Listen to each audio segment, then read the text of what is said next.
'Cause it's time for summer podcasting. We hope you keep on listening. 'Cause it's time for talking Tremors shit. Okay, let's watch that. Big hug. Earl pushes him away. All right. Don't get cocky, kid. Exterior, desert, night. Val and Earl's pickup is parked way up on a smooth rock.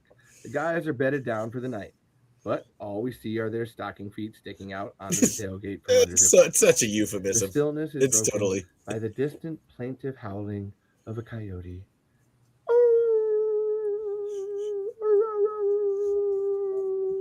And we hear, "Better be quiet, man." The howling continues. Then suddenly changes to yelping. A desperate freak. Silence. Should have listened. Yeah. Well, exterior. Adorable. So again, don't worry, guys. I've already made a fool of myself, and we've done a fine job. If you've been paying attention to this show, talking Tremors, that's what we're doing. We're doing Tremors. Oh, I forgot to edit it, so it said part 2. Son of a bitch. It doesn't matter. I'll do that later. God damn it. It's the little things that you're like, I did it, I got it, everything, but then it was like, nope, there was one more thing up there. Son of a bitch. But I don't know. Hey guys, how's it going? I'm Kathy White, and who are my friends? Actually, who are we? I am Dimitri.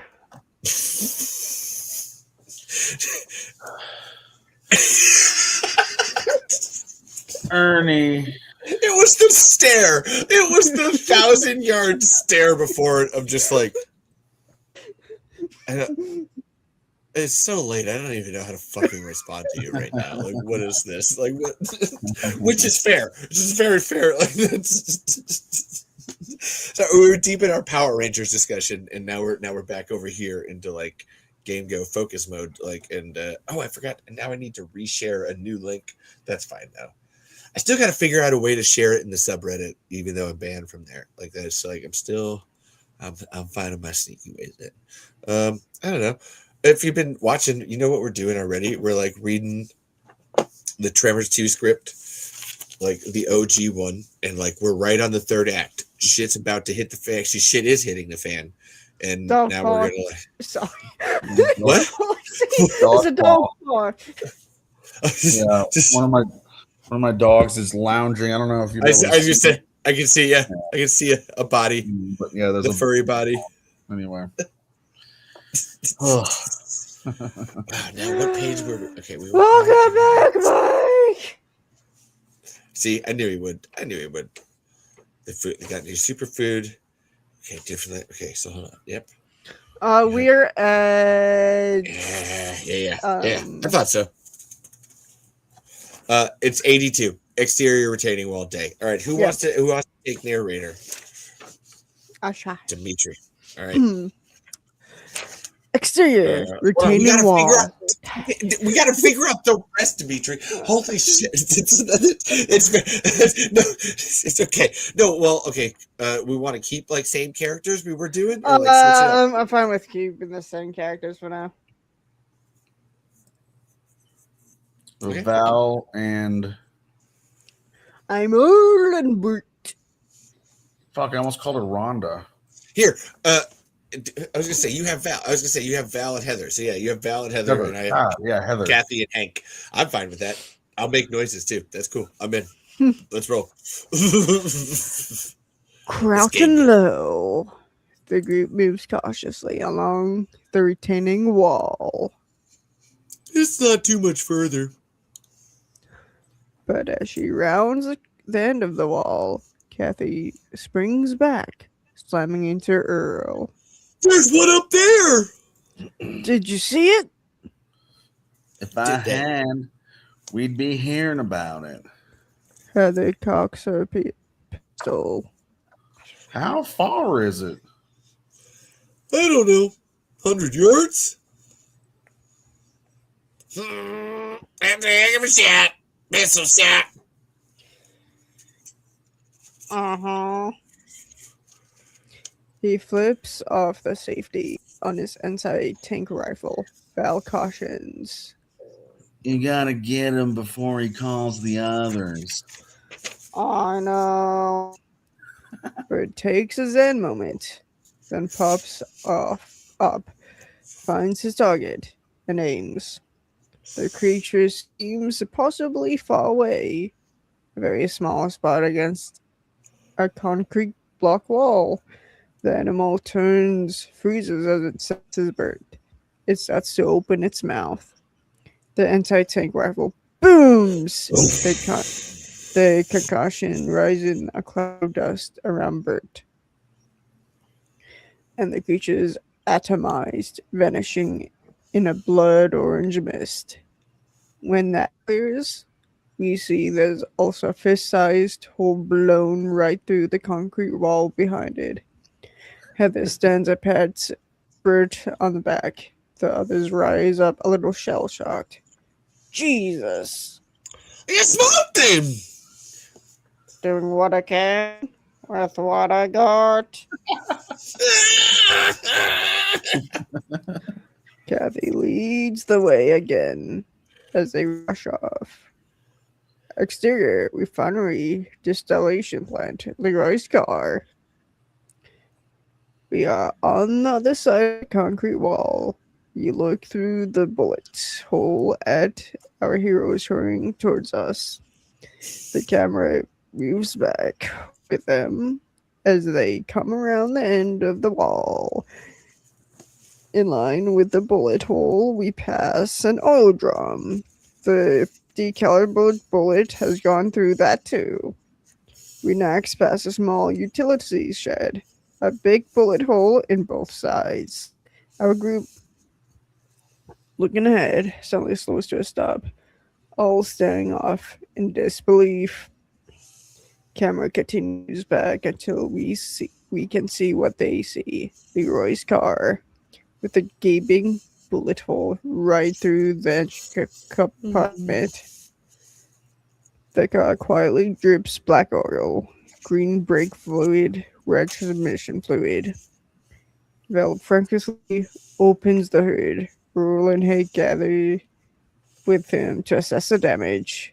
The engine is a total loss. One stares at Bert.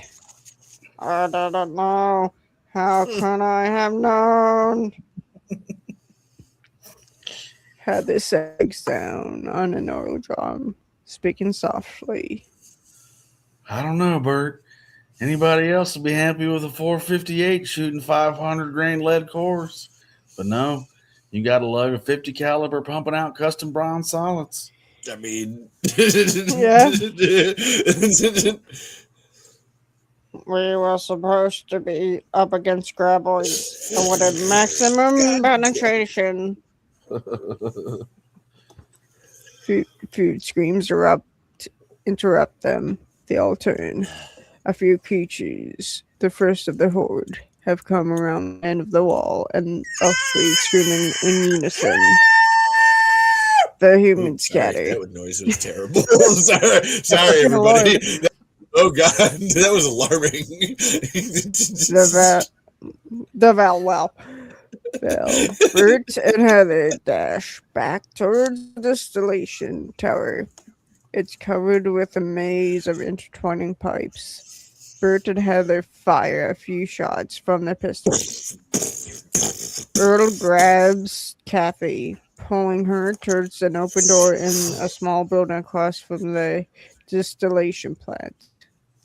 Hank blasts away with his big revolver, backing around the corner into exterior refinery alley. Hank finds himself in an alley between two buildings. Blank walls, no doors. There's only one possible place to hide. The large scoop bucket of a backhoe.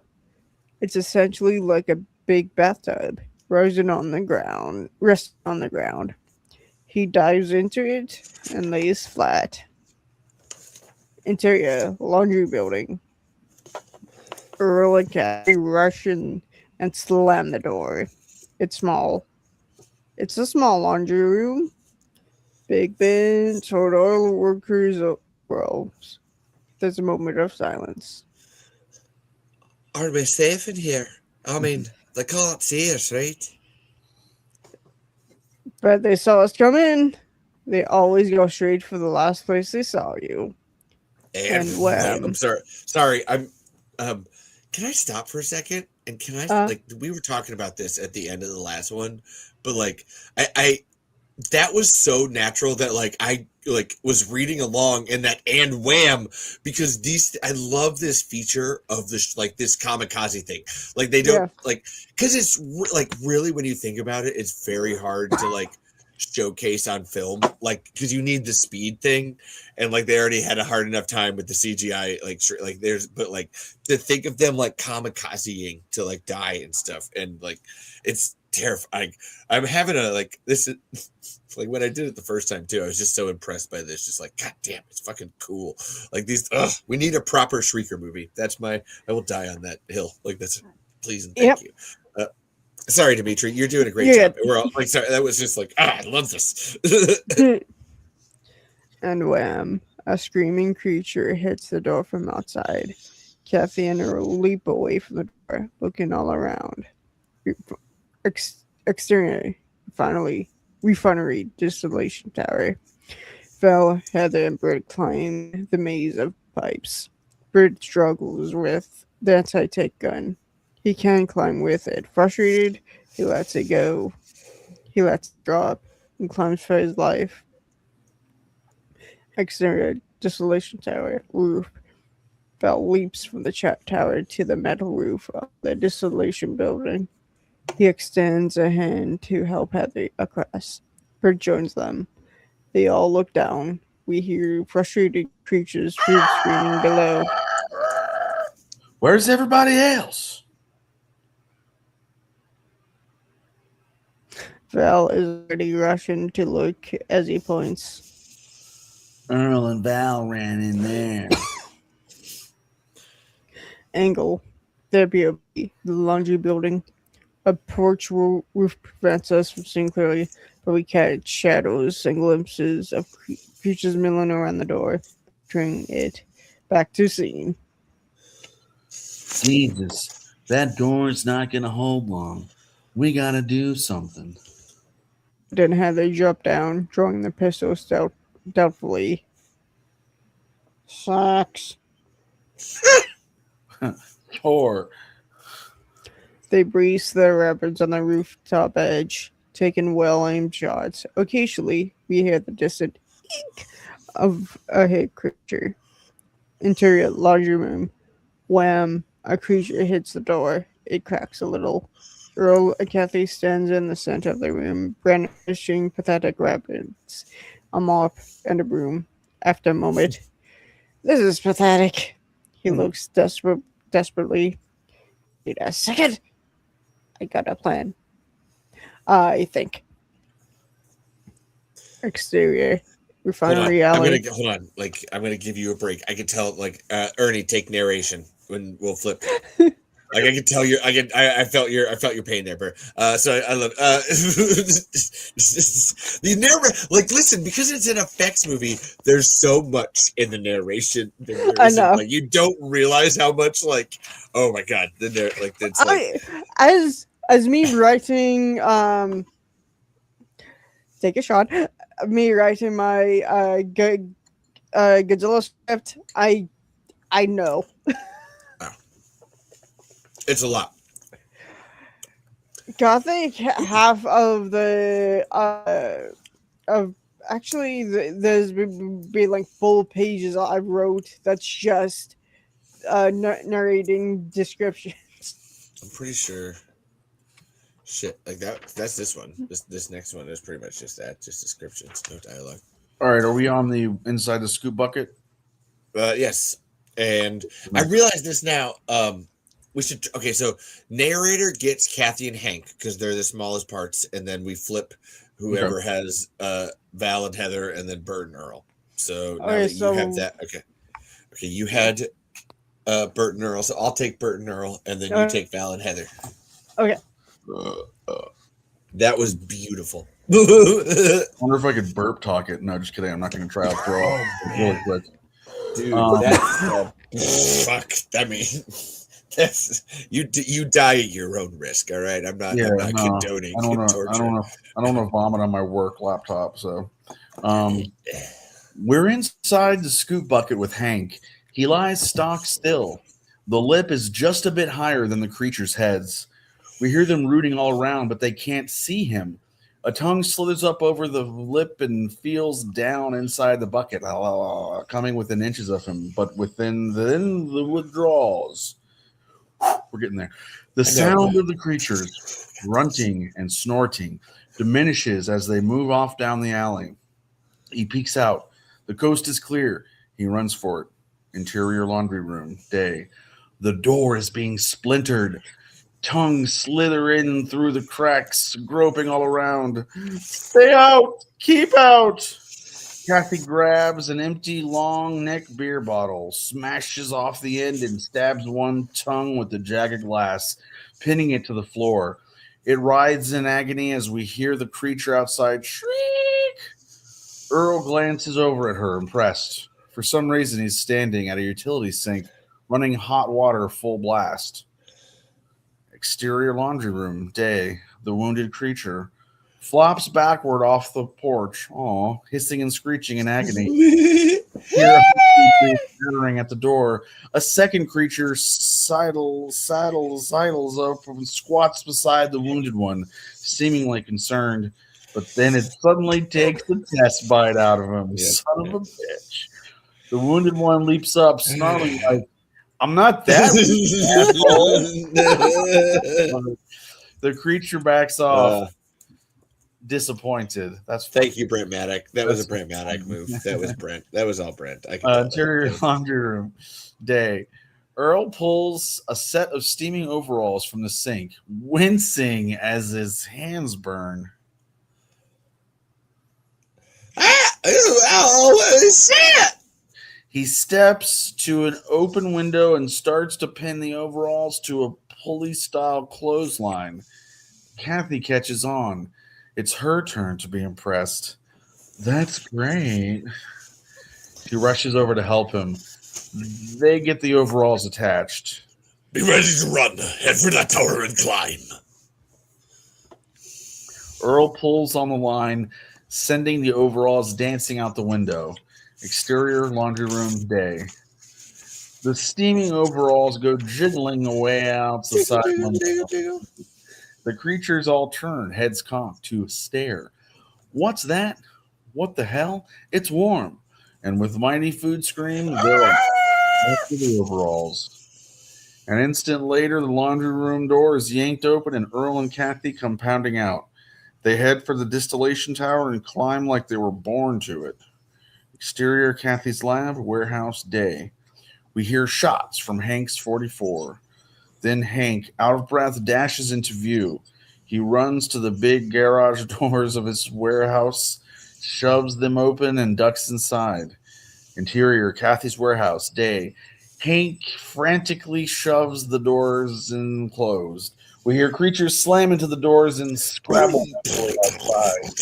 Hank now turns and squints into the darkness. There stands his Harley, unharmed. He nods heavenward. Thank you, Jesus. Food screamer. Let go. He spots a lone creature licking the last remains of Burt's food from inside a carton. It charges. Hank aims, Big Ed, and click. Shit! He claws at his cartridge belt, grabs one cartridge, his mouth opening, an involuntary scream. Intercut. Charging creature, screaming. Hank, screaming. Fumbling open the gun's loading port. Creature closer, screaming. Hank, screaming. Yells in a shell. Slams the port. Creature, I just found all fucked up words. All in the mouth now. Screaming. Hank, screaming. Spins the cylinder. Cocks the gun. Creature, 3 feet away. He fires. Boom! The creature slams into him, knocking him back into the wall. Oh, I hit the wrong button. And then flops dead at his feet. Asshole. He jogs over to his Harley, revs it up. The creature, or he glances back at the warehouse doors. The shadows of creatures can be seen moving back and forth along the base. So he guns it toward the open door of Kathy's lab. Exterior distillation plant, rooftop day. Earl and Kathy have joined Val, Burt, and Heather on the distillation plant's building roof. Thank God. Oh, fuck. You're Kathy. It's okay. You're almost done. You're so close, babe. You're so close. There are no other vehicles. There was nobody else here. There wasn't supposed to be. Look, can't you guys just pick them off one by one? They're sitting ducks down there. Oh, Earl, we're bone dry. They're not like Matic, you know. We only had a couple 100 rounds for snakes. Left all our supplies on the damn truck anyway. It's a good lesson, though. We should, carry more equipment on our person at all times. Heather waves him away. Well, how long before somebody's going to get worried about us? Who knows? The last report we gave them, we said everything was just fine. We were killing Graboids right and left. They hear the Harley coming. Hank letting out a rebel yell. Angle. Their POV. Hank zooms past them on the other side of the building, shouting at the top of his lungs, "I'll be back with the whole goddamn Mexican army on delay." He roars away. Back to the seed. People on the rooftop cheer. Angle A. Creature waits behind the corner of a building, head cocked consciously, curiously, waiting, watching Hank zoom toward it. The creature leaps into his path. Wham! He slams into it, splattering it, but he goes skidding out of control into rows of stacked empty oil drums. They fly everywhere, clanging down as he and the bike disappear into them. Quick cuts as we glimpse 3 or 4 other creatures rushing in among the fallen barrels. We hear shots and Hank screaming, and then the screaming stops. Exterior distillation plant, roof, day. On the rooftop, everyone turns slowly away from the sight. Fade out. Fade in. Huh? Plant. I don't weird sound effects. I don't know why.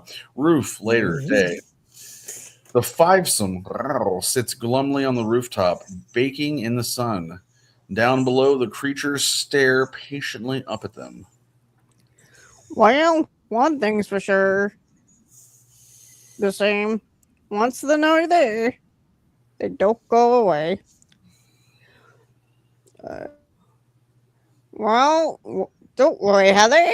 We'll come up with a plan. We're getting good at it. I don't know. Seems like a pretty tight spot. Only because we don't have the right equipment. Of course, if certain people had bothered to do any research before bumbling into the situation. Val flares instantly. He's been expecting this.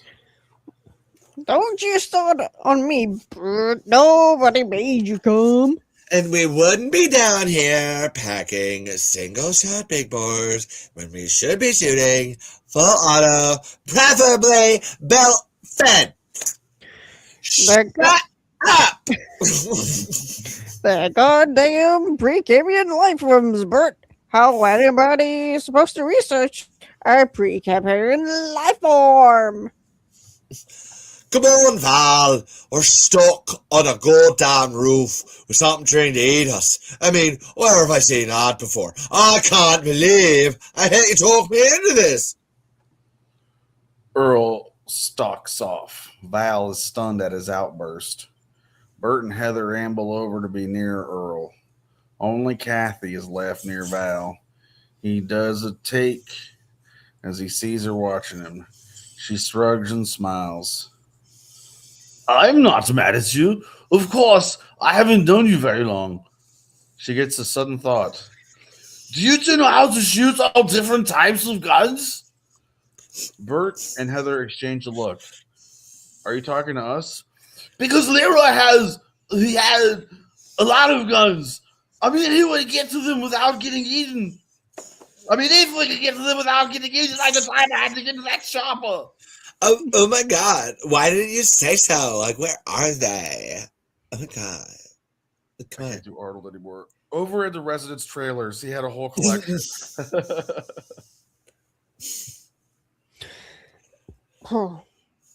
Heather, what's your opinion? Like, what are your thoughts on this? Do you have anything? Oh my God! Tell us, Carl. What's up? Did he have any? Did he have a Chinese SKS, AR-15, HK-91? I give an eye candy for the HK-91. I don't know. They're guns.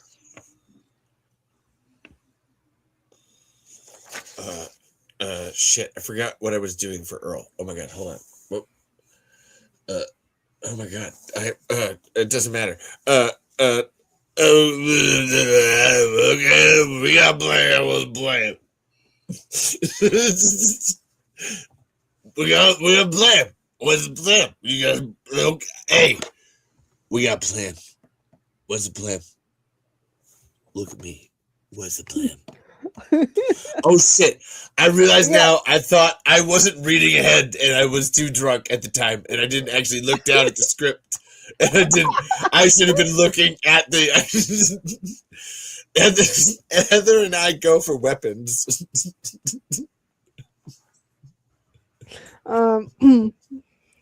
Okay, and Olin, you and I decoy these little geeks. Yeah, that's guys. That's the plan. That's the plan. You're gonna have to show us which way. I don't know what I'm doing. I was getting too drunk in my impression. I was doing too much of my drunk impression, and I wasn't actually paying attention because that's what a drunk impression is. So, God damn it! No problem. We're all lost. No problem. I heard you're Arnold. I don't know. Okay, we'll get all to come to the other side of the building. You guys stay right out of sight. Daphne! Right. Oh my God, Daphne. Daphne. Oh my God, you need to come in. Because, like, this is Burt Gummer right now. This is who Burt Gummer is as a person. And I think we need to identify their love and, like, for guns. Like, they're homosexual. But, right. Narrator Burt. Bernie. Burt attorneys. Burt Turney and law. Yeah. Oh, no, we're doing silly voices. It's been wild. Sorry, I just realized that I wasn't on the right thing to see the chants. All right, it's my turn, right? Yeah. Burt, Heather, and Kathy duck down. Val and Earl run along the edge of the roof, waving their arms and shouting. You need Peg for the silly voices. Yeah, I do. He does good ones. All right, Val. Come on, you little heat-seeking bastards! Food screams erupt from below. The unseen horde of creatures scuttles along beneath Val and Earl. Val calls for the others. They look like all of them. Get going! And watch yourselves. At the other end of the building, Burt, Heather, and Kathy start climbing down the distillation tower. Oh God, my dog bumped me and I moved the screen. Keeping out of the creature's view, the trio dashes away. Angle, Roof, Val, and Earl stare down at the creatures. God, they're ugly. And stupid.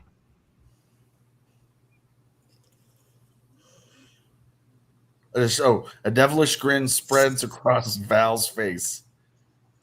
I think I'm feeling the call of nature. Oh, God. Yeah, drain the main vein. Yeah. With great ceremony, they unzip their flies and hopefully sword fight. Yeah, cross the streams. Exterior refinery, residence trailers, day. As Kathy leads Burt and Heather down a long row of house trailers, they hear a tremendous angry roar from the creatures in the distance. They somehow know what's going on.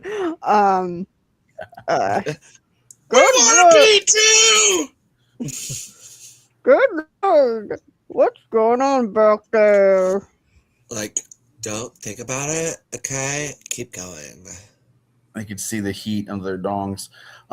Exterior distillation plant roof day. Oh, it's in my brain. Val and Earl are enjoying a good laugh at the creature's expense. Val shouts down to them. You think you're mad now? Wait till I've got a machine gun in my hands. Earl laughs as they zip up. Fucking perv.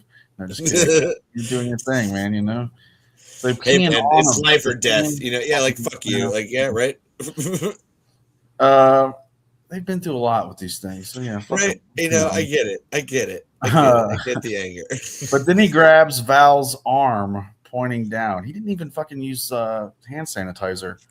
But there's none to use. This is the 90s. But then he grabs Val's arm, pointing down. Hey, can I grab your penis later? No, sorry.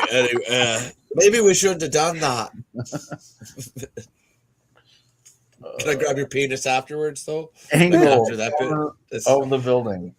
The creature plants itself at the corner of the building, bracing its feet and grabbing the corner firmly in its beak. A second creature clambers on top of the first and also clamps its beak to the corner. And now a third one climbs on the first two. Angle, Val and Earl. They can't believe this bullshit. They're making a stock. Like hotcakes. Val points off toward the other corner. They're making 2 stacks. Interior Leroy's trailer. Poor Leroy. Bang. Burt smashes the door in. Widen.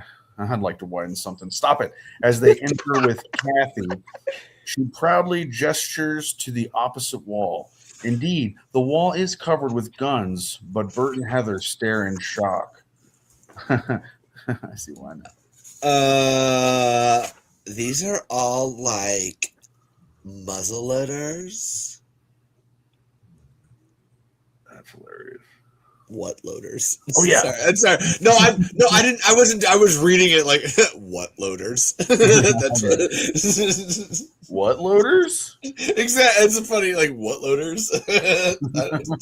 Old timey guns, block power, single shot jobs. Well, I didn't know. Guns is guns. Okay. All right. All right, now let's think here, okay? Exterior distillation plant roof day. Val and Earl back up across the roof shouting for Burt! Val! Oh no, Heather! The heads of 3 creatures finally poke up over the edge, fixating on the 2 lone food products. Food scream! Food scream! Val and Earl turn and leap to the distillation tower, half climbing, half falling down it. They hit the ground running. Exterior refinery, unfinished building, dead. The cowboys dash around the corner of a half-finished building. There's nothing but vast open desert ahead of them. They freeze. That's no good. We're outside. We gotta hide. Val looks around, thinking hard, and grabs an unmounted door, holding it up in front of him by the knob. Go behind me. Oh, come on, man. Do it. Hide behind me. Oh, listen, I don't think it's the time for that there, Val. Okay, we're in a life or death situation. All right. Please. Later, maybe. We'll play bologna and beans, but not now. We're not doing it. We can hear the creatures coming. Earl does as he is told. Angle, some creatures come racing around the corner of the building. They stop when they don't see their prey, widen to see Val and Earl directly in front of them, but hidden below the door. Great. Now what? Now this. I hope. Move with me. Come with you? Yeah, sure. Come with you. Move. Sure. Move with you. It's gonna work, damn it. Now, move. And step. And step. And step. That was the back of my shoe. And step. Listen, I'm sorry. I didn't mean to, all right? It's just a personal problem. Got a little too close. Didn't mean to poke you either. That's me bad.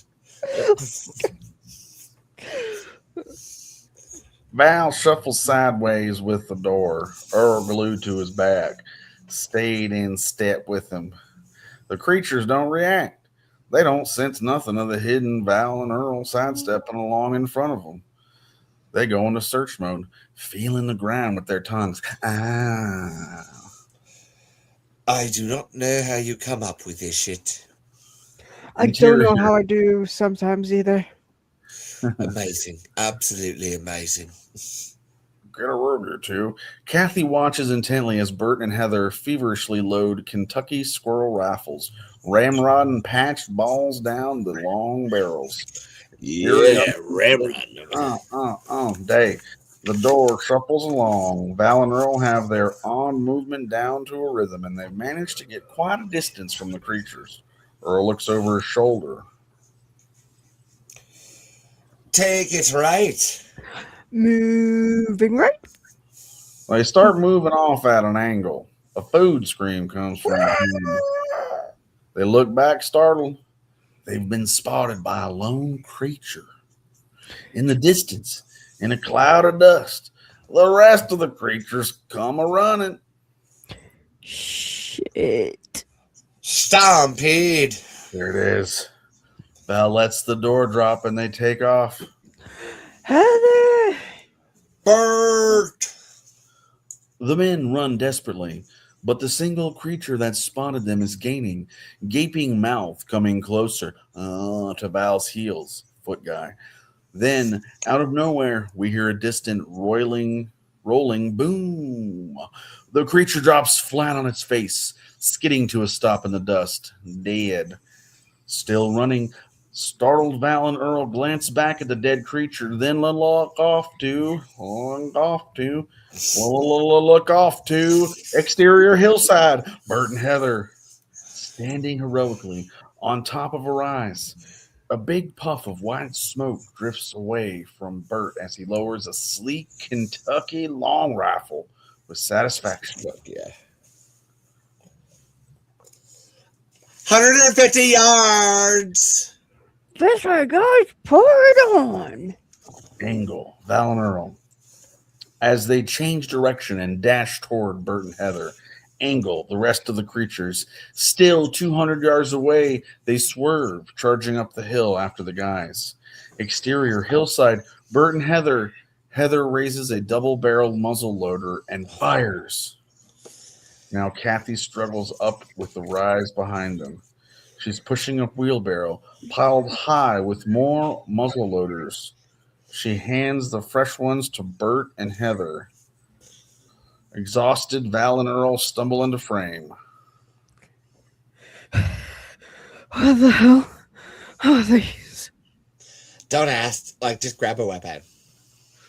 Make every shot count. And like Civil War soldiers, they form ranks for volley fire, firing, grabbing new weapons from Kathy, firing again. Thick gun smoke swirls around them. They fall back and take cover behind a line of oil drums and keep firing. Everyone is sweating, Boom, boom, boom, faces boom. smudged. I forgot we gotta have like sorry, this is sound effects like boom, boom. Kathy frantically reloads for him, talking to herself. Powder, pouch, ball, cap. No, hold on. It's not that fast, Dimitri, because they're like muzzle loaders. So you actually have to wait because Yeah. they get like specific. Like you can hear them like there's very specific, and then they're like. I'm just realizing like ambient here. Sorry, continue. Wow, giving live notes. Look at you. No, I'm thinking about it like for doing it like the serious one. Like that's where when like Dimitri when you first came on, and then I was having to do this song where it's like that's actually part of what's happening here is those shots are very specific, like in terms of like muzzle loading, and when you do it, like so that's where it's like that's like it's really cool to get that right. So that's where I'm sorry, I just had to, I nerded out for a second. I'm just being a dick. Yeah, that's cool. No, you were fine. In a distance, several creatures fall with each volley, but more keep coming, getting closer and closer. Burt winds up the spring in the bizarre-looking ornate German wheel lock and fires. Val and Earl are down to 6-barreled pepper box handguns. Heather cranks the loading ratchet on a 17th century crossbow and lets fly a bolt. I just want to interrupt and say that it seems like whoever is writing this is like having a gun porn situation of like classic antique guns. Okay. So like that's if you don't know who Steve S.S. Wilson is, like that is Yeah. like that, You can tell this is like gun porn basically, but I love it. It's true. Like holy shit. Val turns to grab a new weapon. The wheelbarrow is empty. Kathy shrugged. That's it. Burt and Heather are frantically trying to reload the long guns, ramming powder charges down the muzzles. Creatures are almost on top of them. No time to finish loading. Burt and Heather fire the ramrods. Oh, I love that part so much. Oh, God, it's like they ran out. Like they just literally like firing the sticks in there because that's how little time that they have. Like that is such a cool. To your point, well, that's where like I need. Let's stop and take a moment because there is that element of like our fandom that loves all the guns and stuff, and like Steve does too. And I must point out, you actually get this scene in Tremors 4 where he literally names every gun as he's handing it out. Tremors 4 with the old guns and stuff. Like that's like you made me realize like, oh my God, he actually got to do a scene where he like names them all out. But like there's a respect here to the weapon, and I love that. And just so everybody knows, in terms of the script, it says Burt and Heather fire the ramrods, and it's in bold and it's underlined. Like it is. I don't know if anybody can actually see it. Like I don't know how that works. Sometimes as I'm reading live, I don't necessarily comprehend exactly what I'm reading, and so I didn't conceptualize that was, even though ramrod, it's in the word. It's the rod that rams the thing in the thing. Yep. So listen, I've had time to think about it, so that's my. I've never got to really like be here and talk about this moment, but it's just literally like that is. The attention to detail on the guns, like just that's the gun safety. It's pretty. My brain immediately went to Super Troopers and Team Ramrod, and that's. Oh my God! Yes, I was trying to think where else I knew that word. Car Ramrod. Fucking A. All right. So, yes, they fire the ramrods, and 2 creatures are knocked backwards, skewered by the long metal ramrods. But there are still 6 more creatures coming. The humans frantically try to reload, but there's no time. Get on, like duck down. They all do, but Burt runs out into the open. He's loading a rifle as he goes. Come on, like come and get me, you bastards. The creatures veer off and follow him. Heather is horrified. Burt? Honey? He's got a plan. I hope he's got a plan. Exterior refinery, big building, main door, day. Burt runs madly toward a large building with an open garage door. The creatures are right behind him. He finishes loading and whirls to fire a shot. Bam! One creature drops. The others keep coming. Bert starts reloading again as he disappears into the building, shouting back.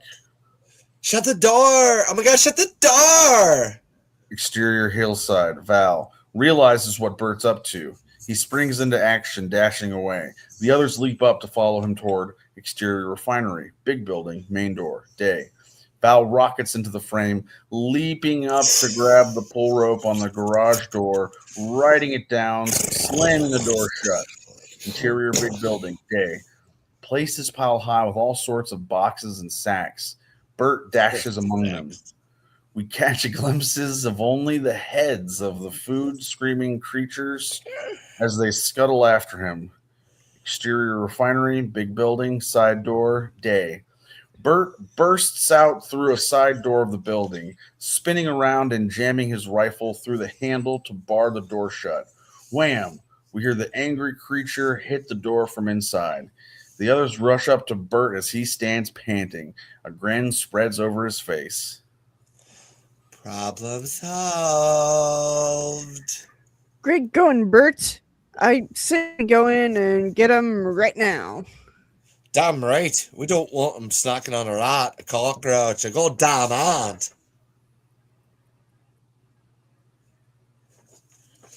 Oh shit, I'm sorry. I thought I was on the wrong page. I was focused. Right? Sorry. I was too focused. All right. Absolutely. Where's that 1860 Patterson revolving rifle? Up there someplace. Just dig the starting paper box. But just when they hear food, but just then they hear Hold food on. screams. Ernie, you've been doing great. I'm gonna tag you out so you can have. Okay. We're gonna trade out because this is the last. Like this is our last final act before shit. Like actually, like we finish, and you've done because then like I'm glad we did this because I'm realizing how hard the narrator thing is. So I'm gonna have to puzzle how we'll actually do this in the full one because I think I love the switching. Like I think that's really crucial to it. But like I don't know. Well, but I will take it. And actually, so now, I had Burt and Earl, and actually, no, do Val and Heather, and then actually, no, you haven't had Burt and Earl. Actually, you need a Burt, and actually to really bring this out, a Burt and Earl, and then Dimitri, Val, and Heather. Actually, shit, you already did. God damn it. I don't mind. I don't mind being them still. Yeah, that's fine. I don't know if I have the emotional bandwidth to do that many more funny voices, but I'll just. It's fine. Listen, I'm doing my actually. That's where I'm going back to. I love my English voices, so that's why I love them over here. So that's why I'm doing a lot of them. So because I don't have to like really think about it, so it's over here, and it's not like trying to fuck around and stuff. Or yeah, that's I agree with you. Like we're almost there, guys. We got. Are you this. gonna do Kathy too? That's there. Yeah, Kathy. Yep. I forgot who I am already. Oh my god. Burt and Earl and Bert. Yeah. Okay. Actually, hold on. I'm gonna make this even better for you. Ernie, be Bert and Val, and actually, Dimitri, be Earl and Heather. Oh Christ. Okay. Yeah, you got this. Because you deserve, like you said, you wanted Val, so like I wanted to make sure you're able to end on that. Like you guys got this. All right. Okay, I got it. And I'm Val, and I'm Bert, and I'm Bert, and I'm Val. Okay, cool. Are you good? Are you good, Dimitri? Yes. All right. Okay. Again, food games. Yeah, it was more. That was an actual breath, like a literal, like breathing it, because it was. Yeah. But just then they hear food screams. They look in every direction but see nothing. Again, food screams. They realize they're coming from inside the building. Oh Christ! They found something to eat. What's in there, Kathy? I don't fucking know. They all step back to get a better look at the wall, widen to see a sign. Almacenda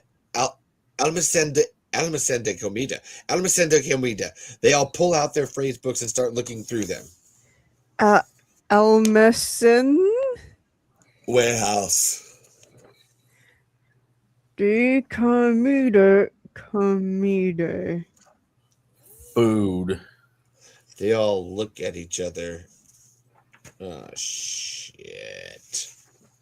And from inside, we hear the distinctive vomiting sound of the creatures just gorging more of their kind and lots of digging growing louder and louder. The group starts backing helplessly away from the building. The guns. We gotta reload the guns. We'll never have time. It'll never be enough.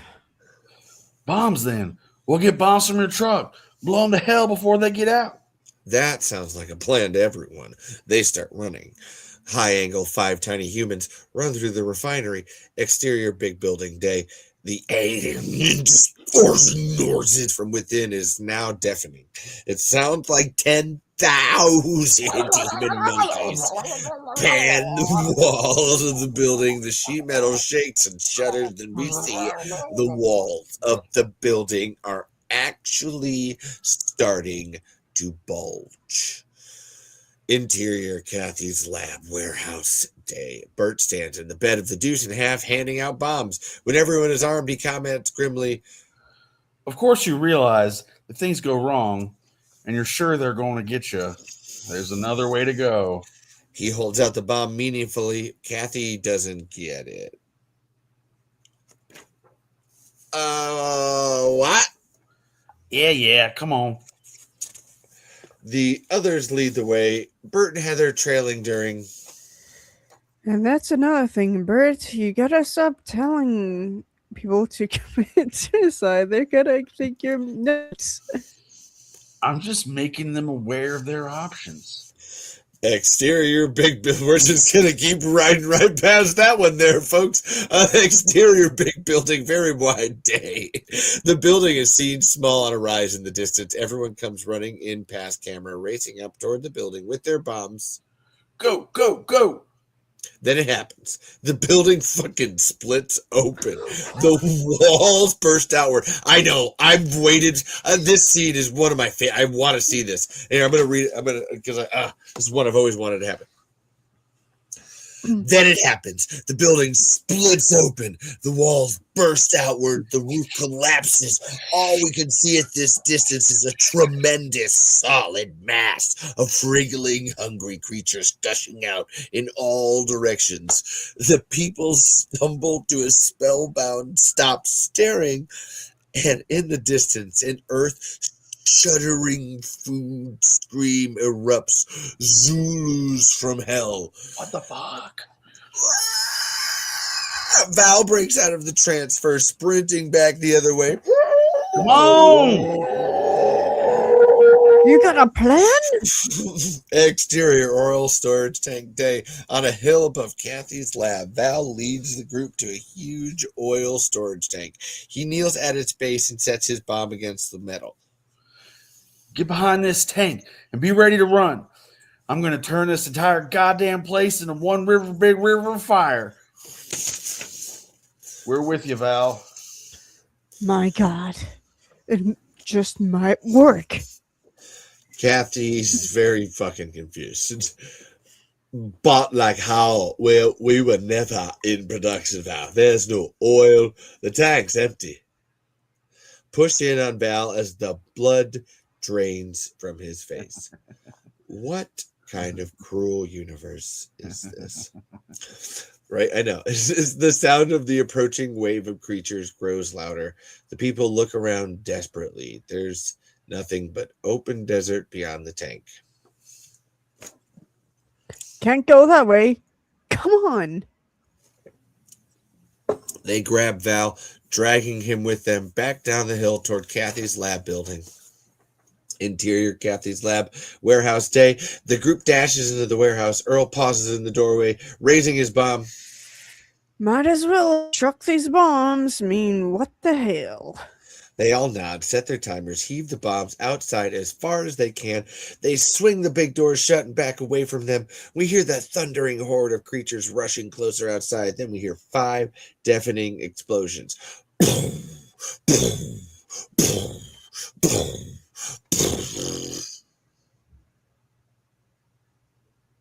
Silence. Then a horrendous flame erupts from outside, then multiple thuds as creatures attack the outside of the building. The sound of the creatures against the walls moves higher and higher. The shadows of the creatures climbing on top of each other blot out the first ray of translucent windows. The people's gaze moves upwards with the shadows amazed, horrified as the shadows cover the second row of windows, then the third. The creatures are 20 feet deep outside. The group backs up.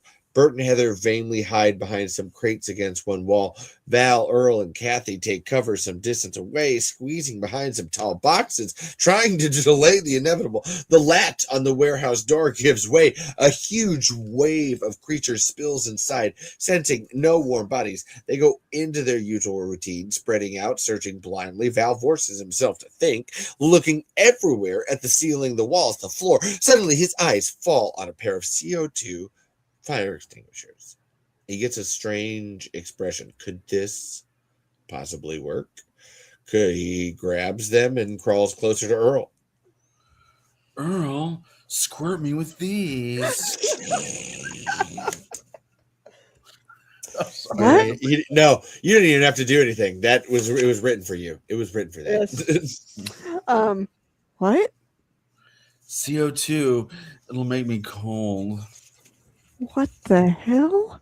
Val takes off his jacket and wraps it around his head, leaving just a slit for his eyes, stirring. Do it. Just do it before they find us. Both of you, blast me. He hands Kathy the other fire extinguisher. I got a plan, sort of. He lays flat, bracing himself for a unique experience. Earl. What?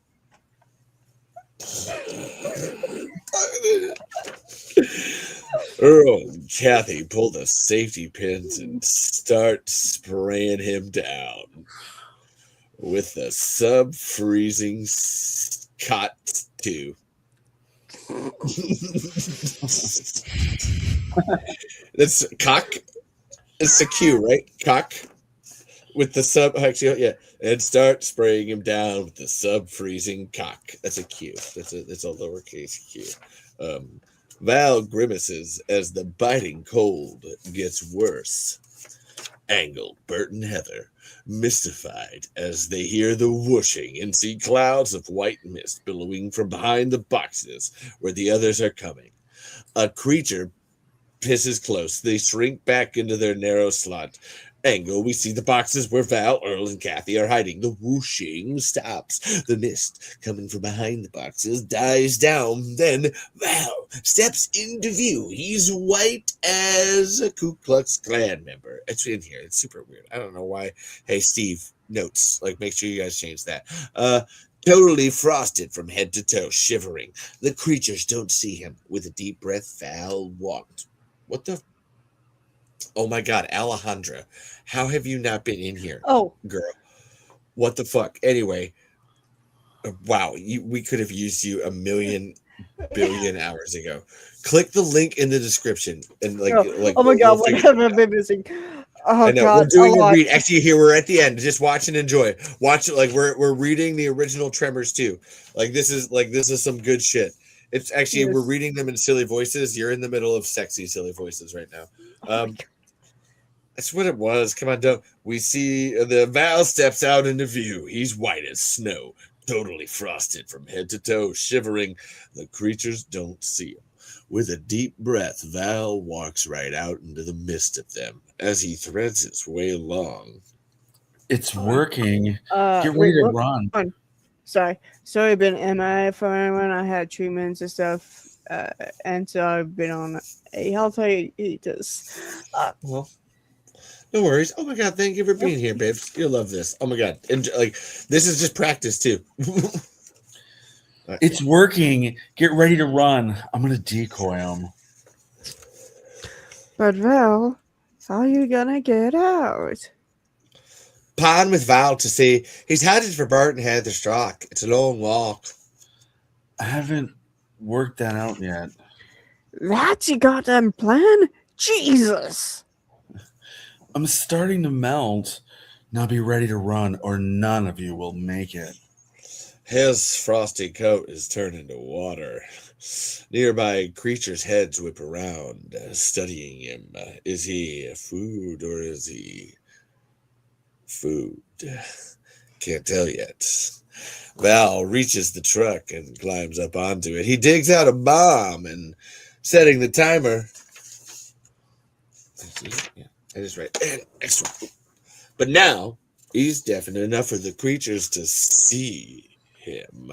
Deafening food screams as all the creatures finally fucking see him. Val rips off his headdress. Okay, go! Run for it! We are reading. Oh, I wish I was reading earlier. You got to join the Discord, girl. You would love our like. Come on, you got. We got to get you. We got to get you hooked up, Alejandra. I love you.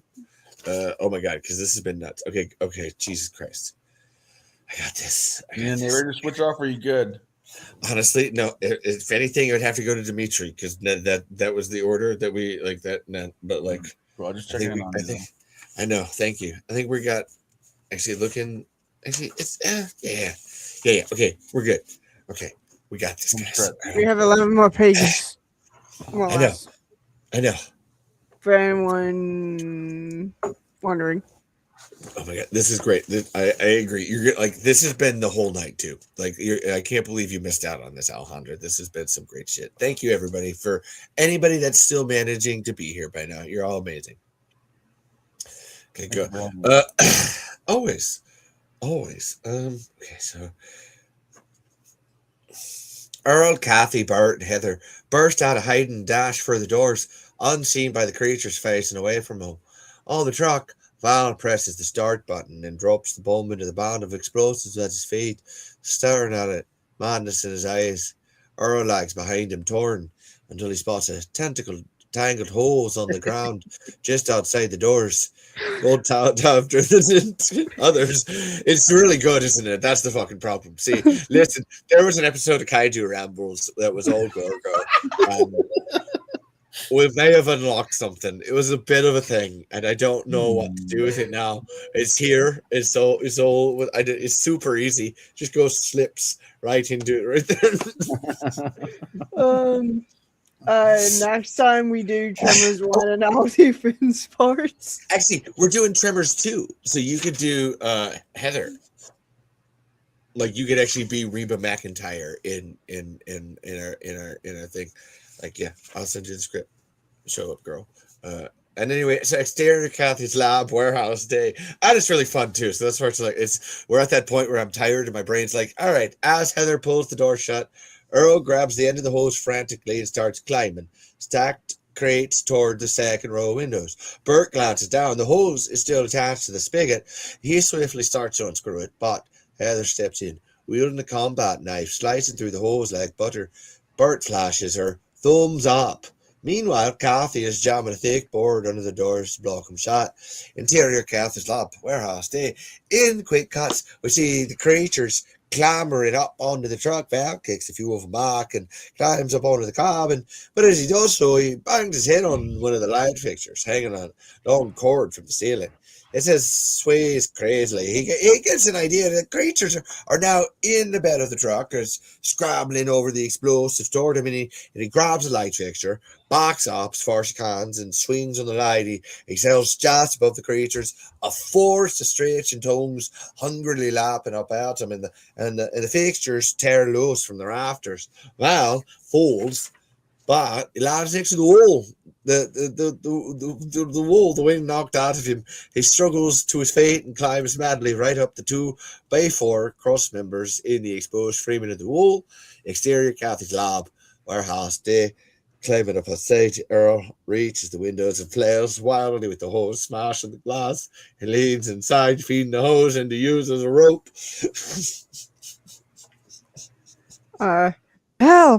Val, up here. Just then, a few feet away, the glass smashes out of another window. There's Val. Earl drops the hose, reaches over, grabs his body, and hauls him bodily through the window. They tumble down the grates and land in a heap as the others rush over to him.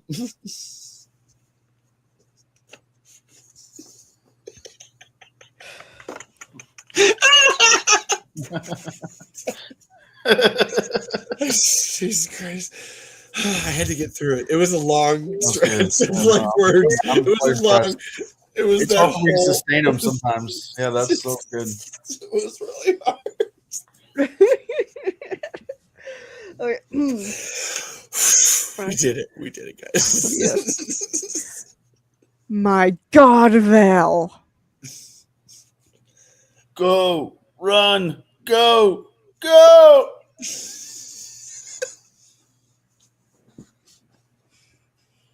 What? But what did you do? I threw a bomb in the truck. He runs off, followed by Earl and Kathy. Burt and Heather are thunderstruck. Only they have any concept of what this really means. They have to race up to catch during. I would love to get on right now, but my house no, is asleep, and I know fine. I beat me. Yeah, you You're good. Rude. I was like, just to enjoy whatever we're gonna do. Yes. You. What? That's 2.5 tons of HE, Val. You saying that's not enough? God, Burt, don't tell me that's not enough. Not enough. It's. Never mind. Just run faster. Val drops into a trench about 50 yards from the building to take cover. Kathy and Earl join him. Burt and Heather shoot right past him, calling back. No, keep going. Faster. Must go faster. Let's go faster. Big. Let's go faster. A little bit faster. Oopsie days. A little concerned, Val, Earl, and Kathy leap up and run. Angle the warehouse door starting to sag outward. Creatures scuffling and grunting inside.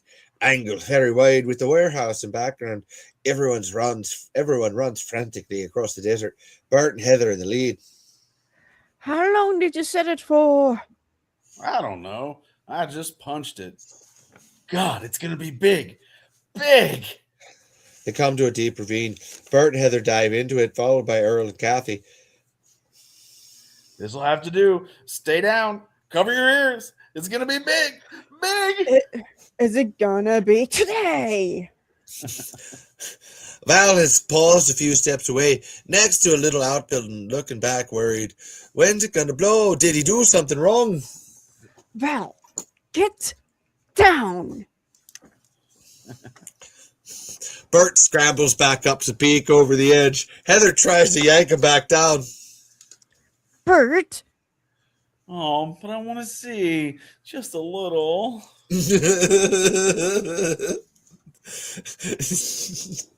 Angle warehouse doors. Creature tongues are probing through everywhere. The doors are cracking. Angle very wide. The warehouse. It disappears. Ooh, hold on. I realize this needs a moment because this is the cool part. This is the actually explosive bit of everything. This is going to be fantastic. All right. Angle very wide. The warehouse. It disappears in a truly gigantic explosion. Not the typical movie fireball. No flame. Just tons of dirt and giant rocks thrown 1,000 feet into the air. At first, we hear no noise. Instead, we see a shockwave streaking away from the blast at Mach 1, flattening bushes, blurring and shaking the camera as it passes. Only then do we hear the rolling, thunderous roar. Slow motion extends the moment as the roar continues throughout. Angle, Burt and Heather, they're both bacon. Oh, yes! Wow. They dock. Oh. Wow. Okay. Wow. Jeez. Wow. Did you guys see that? That was wow. That was cool. Wow. They duck. So they duck just as the shockwave roars through frame, obscuring them with dust and debris. Oh, I forgot. I thought I had the page right. I didn't. I don't think I can do Owen Wilson in that line. We're gonna go back to this. Angle, Earl, and Kathy. This is much easier. Kathy curled up, hands over ears. Earl throwing himself bodily on top of her. The shockwave roars through frame. Angle, Val, still standing, astounded at what he's wrought. He leaps in slow motion into the ravine just as the shockwave hits, shattering the little outbuilding beside him and sweeping it entirely out of frame. Angle the blast, gigantic cloud boiling up into the sky, almost like a mushroom cloud. The echoes finally die away. There's nothing left but a huge, deep, blackened crater. Angle of the group, covered with dust, rising slowly, shakily up, but only now does debris blown sky high finally start falling. Everyone dives back down, covering their heads as chunks of wood and rocks, oil drums and dead creatures rain down all around them. When that subsides, everyone starts to get up again, and Earl and Kathy are a little embarrassed as he finds himself completely on top. They start to disentangle themselves, and Val dodges a battered oil drum as it rolls into the ravine. Then he gazes off at the blast side. A grin spreads across his face. The others join him. That was just beautiful. Did what I could with what I got. I know, I probably took Suddenly, someone right behind them, the lid of the battered oil drum flies off. Something flops out. They all leap in terror, but it's fucking Hank. I knew it. I knew it. I'm like, he's not dead. Hold on. God damn it. My headphones died. I was trying to switch. I thought I could do that more smoothly, but it didn't work. So I can't hear anything now. So you guys can all. This is now the time where you all talk shit about me. Like this is. So like anyway, everybody do it. Levi's a piece of shit. Nobody will ever know. Like maybe I am. I'm the worst. Dimitri would know. Oh my Dimitri God, and have you Ernie seen would her know. butt? They know. It's like so big. Her butt is like huge. Murder me in my sleep. I know, right? That's what you should all do. When she does the dance, and sometimes at the beginning of the It podcast, should be. that It could big be. old, like you could sit a coffee Maybe it cup is. on Levi's Maybe I'll butt. go get murdered You know in what I my mean? sleep. Yep. I would want to drink that coffee though. That's fine. Yep. Yeah. No. See, this is important. These moments are important to just always be able to poke fun. She's at- gonna go to look Yeah, back like, at what's this the- like that's what they chose to talk about.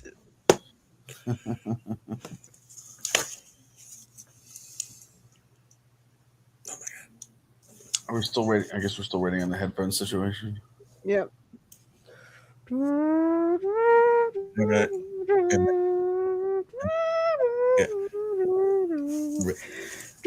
Really? Like, it's funny. I can read lips. I could tell you all you were saying was that you were laughing about my technical difficulties. Anyway, so it's normal. It's what I do. No, I was talking Those shit would about last you. longer, as you should. Like that's the like usurp me. Like learn more about Tremors, so I don't have to do this all the time. Like that's anybody, any point in time. I'm waiting right here. Just murder me. Just make sure you stab me in the front. That's all I ask. I don't know Only if it was like, if it was like a Highlander situation and there was like the quickening going on, then maybe. But otherwise, I don't really need to usurp that. Yeah. You know what I'm saying? See, actually, that's where honestly, all of us Tremors people, we all actually work pretty well. That's where Octavio and John that wrote the book, like we're all equals on that. Actually, it's pretty cool. We all have different areas of the continent. Alejandro says, I think it was a beautiful rendition. 10 out of 10 enemies are around. We love you and your technical difficulties, and then I. So I'm glad I got through that whole area. Now we have to do Hank. And yes, Hank actually didn't die. The Tremors people are cold. We try our best. Never goddamn got me. Never will. I thought I heard people out here. Holy, my ears are ringing. What the hell they do to you anyway? This gets a laugh from everyone. Camera starts a long dolly with the 6 survivors as they begin trudging back toward the distant refinery. First, Val, Earl, and Kathy are featured. Val surveys the landscapes littered with dead creatures. You realize, yeah, because I'm Val and you're Earl. You Yeah. realize we're getting all the money. 16 worms, and we're going to charge them for all the little ones, too. You think that's fair? I mean, we blew up their refinery. Okay, we'll give them a volume discount. Wonder how many of the little ones we got anyway. He moves off, counting bodies. Hank sidles through the frame, following Val during. You get paid for dead ones? Jeez, how'd you swing a deal like that? Earl is left walking with Kathy. They smile. Camera drifts over to Burt and Heather walking along. I love this. Honey, Oh, yeah. getting out of the house has been good for me. It's time we took some of our gold bullion and just blow it on a real luxury vacation. Start living life. Oh, Bert, I just read something about something. 6 weeks, Maui, Yeah? jungle combat survival school. Perfect. They link arms as camera drifts back to Earl and Kathy walking. Earl's testing the waters. No, I'm serious. I got no reason to go home right now. I could just stay here till your tour of duty's up. Whoa. If that's how it's gonna be, there's things we should get out in the open, right up front, Sure, of course. Like what? Oh, like the usual. Like I was married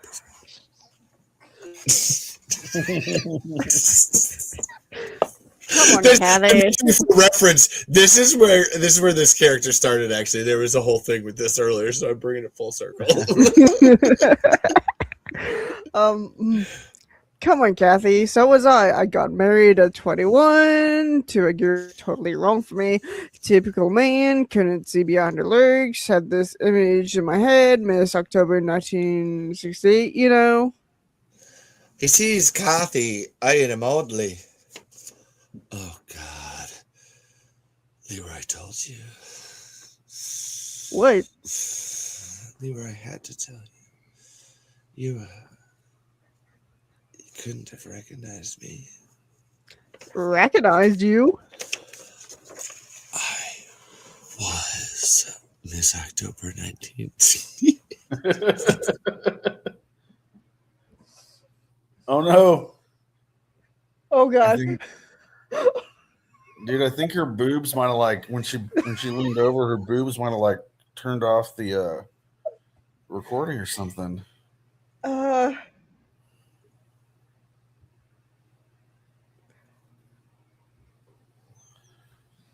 So, how about that vocal My hat! What have you done like this? I thought it was your boobs. It's my hat. I hit my keyboard. That is awesome. Okay. That was amazing. Oh my God. Oh, That was amazing. they have the power. Oh my God. No, that was perfect. I saw you double over and I thought it was your boobs. So No, that would be up here. That would be like this, like boom. that makes more sense, yeah. We're gonna pretend like that was on purpose. We're gonna pretend like that was on I knew. purpose. I knew it was possible. I just, didn't have the angles quite right. That's how that works. Yep. It's, the desk is pretty high up. My gosh, that was good. Focus. Alive. Last page. I know. I was Miss October 1968. I Hold on. I gotta get a good read on it. I have to do it once just for like you can do this without. Yeah. I can make it. I can make. Not. It's not just you. It's me. I got this. I was Miss October 1968. That was my next thing to tell you. I can't believe it bothers some guys, but it does. I hope it doesn't bother you. Earl stares at her, realizing it's fucking her. A big grin spreads across his face. I can live with that. Val rushes up, stealing Earl to one side. Camera begins to crane up during. Earl, I just realized we got to get one of these things into a freezer. Remember how mad those scientists were before we let all them big worms rot back into perfection? But Earl keeps staring at Kathy, not listening to Val. This time we're going to be smart about it. Get ourselves a lawyer and a manager and an agent. Are you listening to me? And we fade out together now. The end. We did it. I have to pee. Oh my God. That was amazing. Wow. We did it. We did it, guys. We did it. Oh, I got to roll another J. I know, right? Like, there's victory. Oh, now I can get that back on full screen.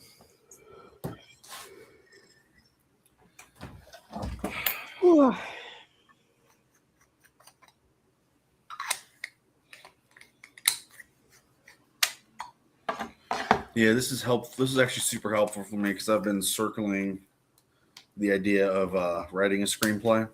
Yeah. It's actually really helpful for me. Yeah. In that sense. How long have y'all been on? Like 7 hours. 7 or 8. 6 o'clock? 6 o'clock? It's not that. Actually, it's not too late. Yeah. I mean, for me, it's almost 2 a.m. So. Yeah. Oh, I know. I should have started this earlier in the day. That's on me. Yeah, no, I wouldn't be. Wouldn't be able to come in earlier. So, because I was at the thing. And yes, I was gonna say I miss Dimitri too. And yeah, I was gonna say, what kind of screenplay? Like, Well, I mean, you know, I've been circling the idea for a while. Even like, I don't know, like a year ago, I read a bunch of books because I was in my hyperfixation at the time, and it's an ongoing interest, is horror movies. And I mean, you know, there's a lot of like not that great horror movies that somehow get like some budget. And so I'm like, man, I bet. And then I talked to, you know, I go to fan conventions, and there's a local fan convention here in Atlanta. And they do some other stops around the country, but it's called Days of the Dead.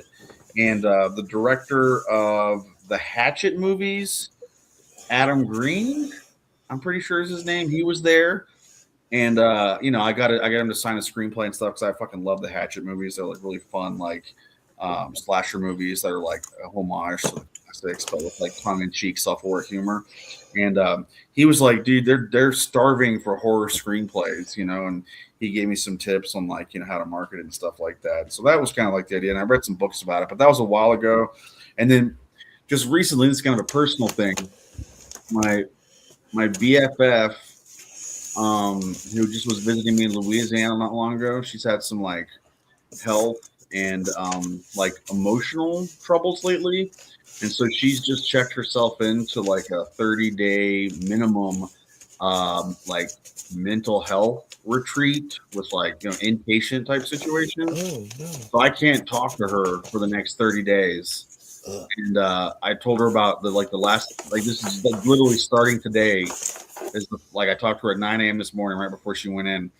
And yesterday I was talking to her on the phone, and I was like, yeah, I came up with the idea of a screenplay, and it's sort of based on her going in there and what happens to me while she's out. And she's like, you should write that while I'm in there. And I'm like, fuck, that's a good idea.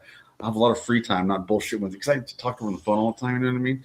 And so, yeah, so I might do like some sort of a horror comedy type thing, you know, something like that. Oh, fuck yeah. I like that. That's just a very, you know, it's not a specific idea I've landed on specifically. I don't have to talk about the idea yet, but you know. You're building something. Like you have concepts of a plan. So somewhat, yeah. I could to what we were talking about. I love in this, like Val going to do that whole like, oh, I'm gonna go blow him up with this tank, and then the tank is empty. Like, oh yeah, this is my plan to go do something, and sometimes your plan fails utterly. Yeah. Like that's like trying to. Here's my plan to like write a script. Like I have this sandbox one that I'll always like lead into, but it's one that's like I need like hundreds of millions of dollars to do this, but it's like I don't know. If somebody asked me, that's what it is. Like that's my. If you're gonna give me Avatar levels of money to make something, this is what you get.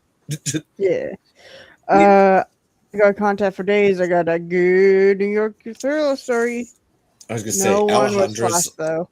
That's I don't know. Yes, Your ma'am. life is terrifying to me. That's my like.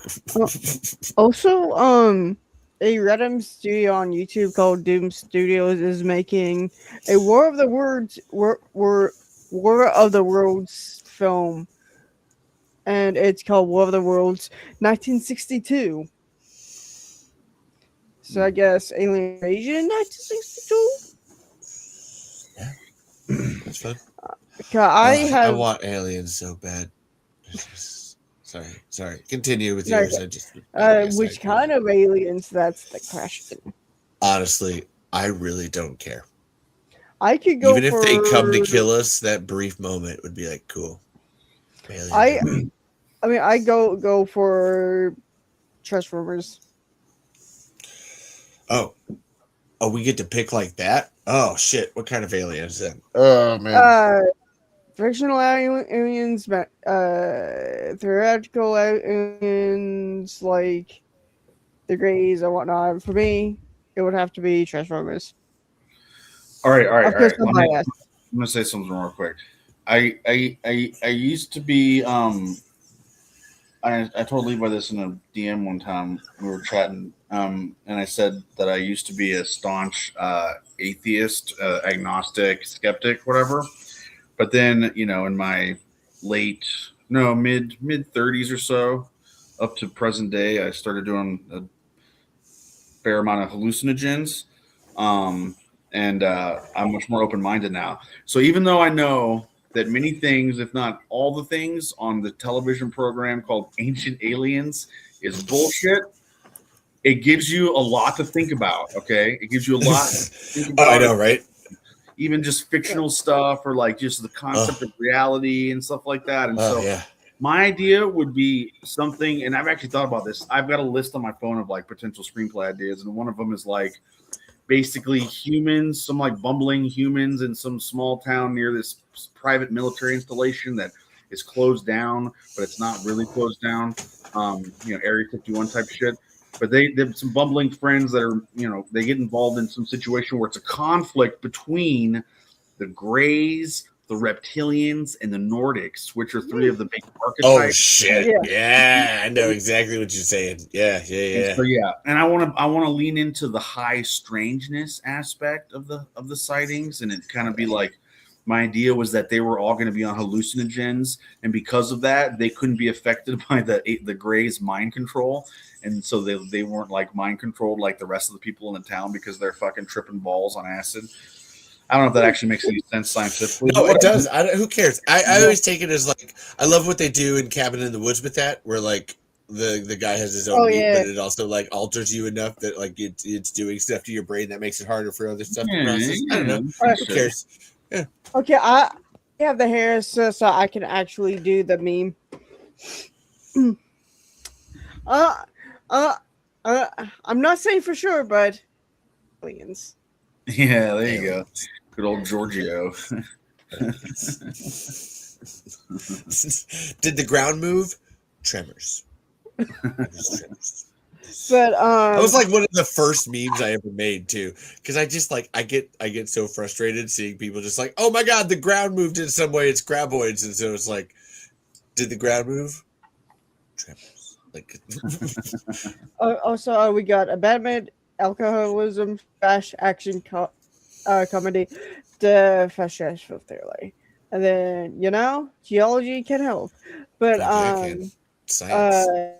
I mean, I'd purposely go for Transformers because we'd either get Optimus Prime or any of the Autobots, or Megatron and any of the Decepticons.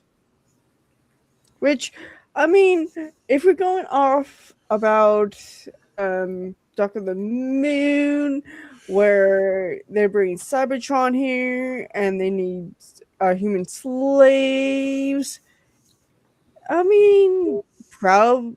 I mean, Worth I mean, it? I mean, I on one hand, I wouldn't have to um, look over my shoulder every so I have to like, do I pass? Do I pass enough? Am I going to get my ass beat? Do I pass? Is this it? Is this it? Is this the moment?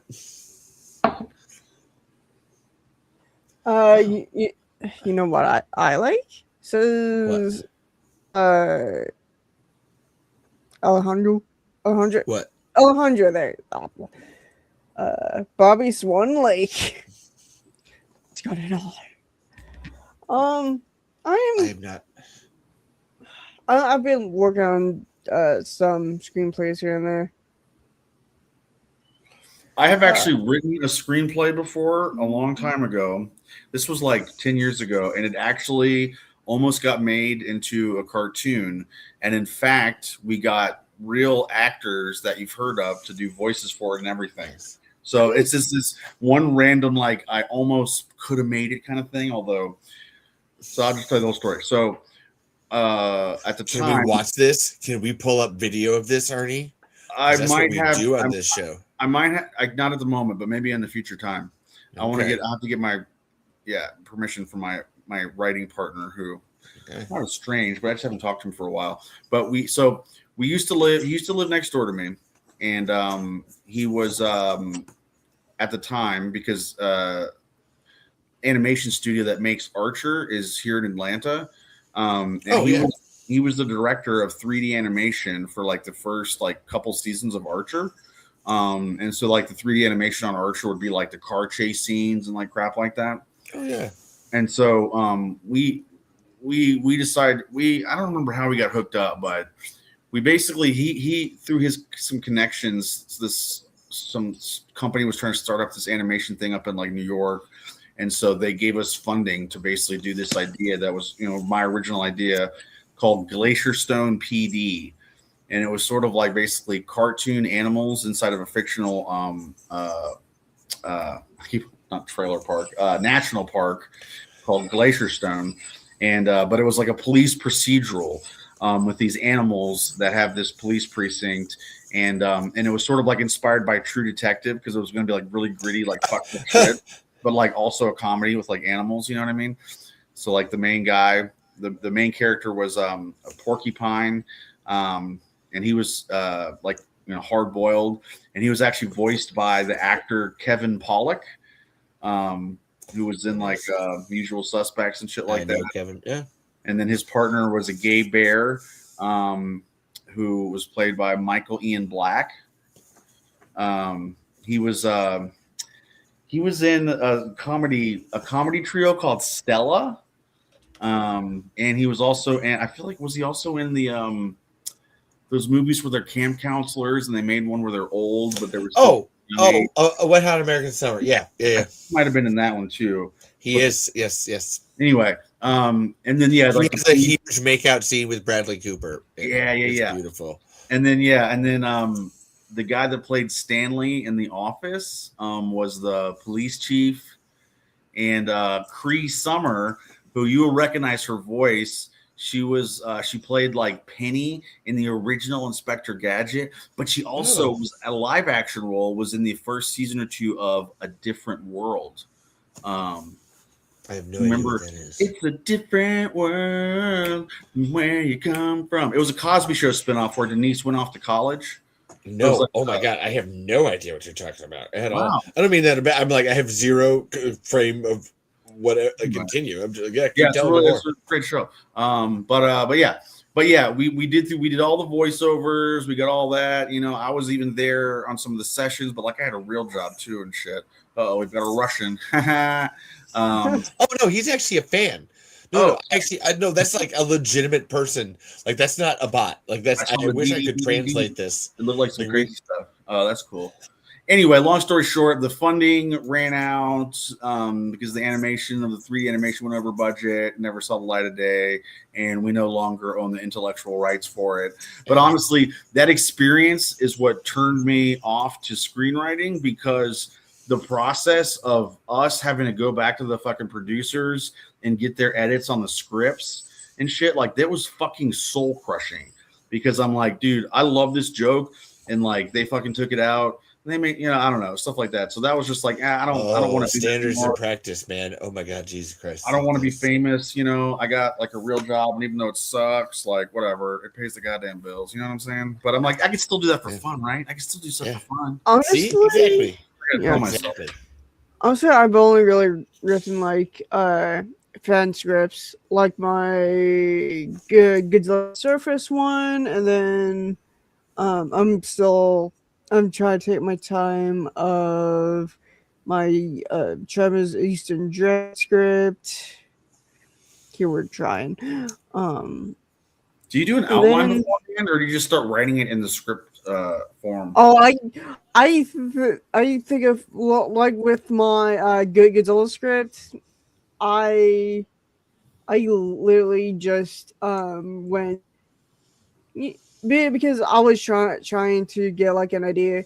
I've started like a few scripts beforehand, but never gotten off. And this was in like 2021, I think. That I wrote draft one, but but pretty much what I did was like, you know what? Okay, Godzilla. Okay, his design's done. Which kaiju that hasn't been seen the light of day since the show era? Oh, how about Varen? Yeah, I could do Varen. And then, okay, so I know I'm wanted in the final battle being in my town. Okay, but I need some battles beforehand. And then I was like, oh, is there any? I literally went on to like the side of like active nuclear plants. Found the Diablo plant over in Cali. Like, the fuck? This is where he shall pop up. And essentially, it's like sort of like my version of the 1984 reveal of Godzilla with the plant worker walking out. And then, I mean, it's different. How it starts is different because Godzilla's already on land, while my Godzilla is swimming towards the land because the ocean's right there. But he goes to the housing, the reactor housing, destroys part of it, reaches in, grabs the core, and starts to absorb it. But obviously, this one's a little bit different because birds catches his attention. It is Varen, and he ends up going more inland to, I believe it's called the town's called like Merced or something like that. They fight there, and then I even so in draft one, like, okay, how is he going to get from Pacific into Atlantic? Because he can't go whole way around South America because that would take too long. Mainly because because I sort of I took one of the known streaming speeds of previous Godzilla, used a browser thing to help calculate how long it would take, and all that.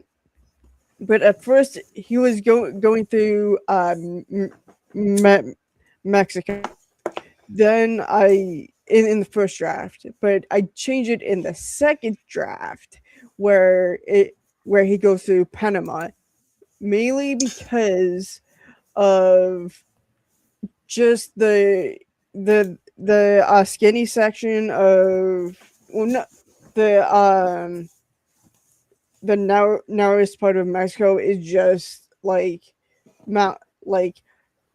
impassable mountains, more or less.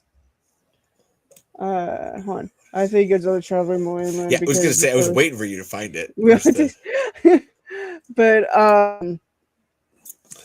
See, now you're in your corner. This is actually now it looks better. See, and now we're back. Now you're and then no. There's a thing where his corner, his background looks like it's supposed to be there. It's weird.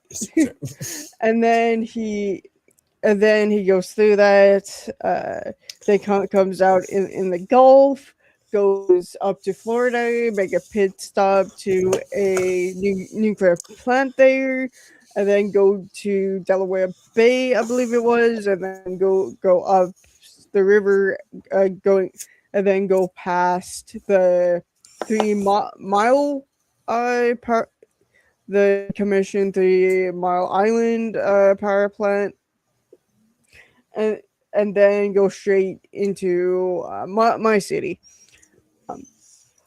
So it's all about Dimitri now. I see.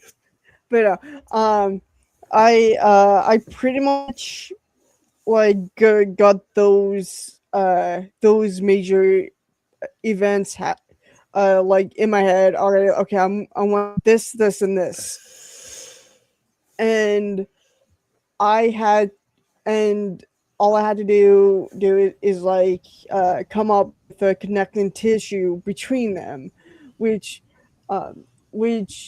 gives birth to to essentially the prologue of the script, where it's 1984 and 4 dumb teenagers are at the Bikini Atoll. Goddamn teenagers. I know, right? With all the lies in the books, and fucking scare the shit out of me. And pretty much, there's a the boat that they took docked. One of their parents are all, oh, you can't thank my dad for this. He's the one that made this happen. And I had this talk where one of the teens are like, I thought that there was still radiation going around here, and because at this point it's still like closed off because there is some like lingering radiation there.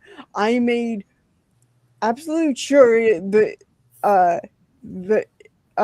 researching if there could be radiation there, and like, you know what? Sure, there could be radiation there. Mainly because the populace of these atolls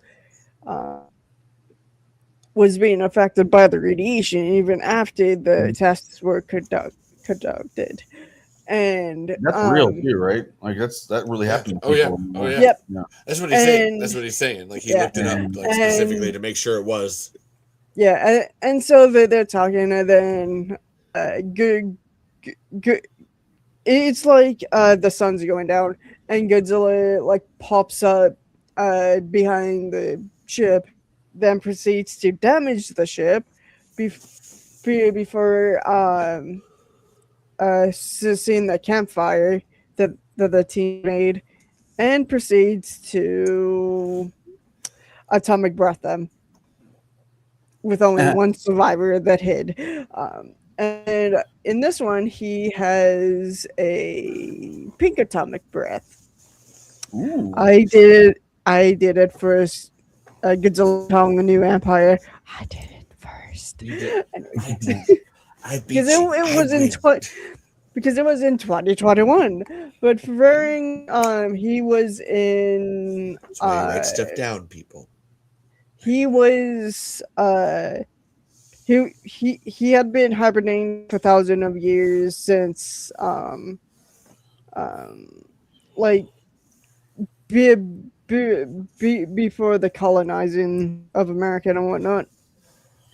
So like he's been there like since the beginning of um, of of the Indian formation times. of that incarnation. Um, incarnation, what?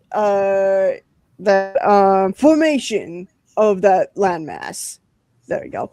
Okay. Okay. And I have a unnamed tribe because I was not going to butcher uh already existing tribes there. So like, you know what? I'm just gonna make this.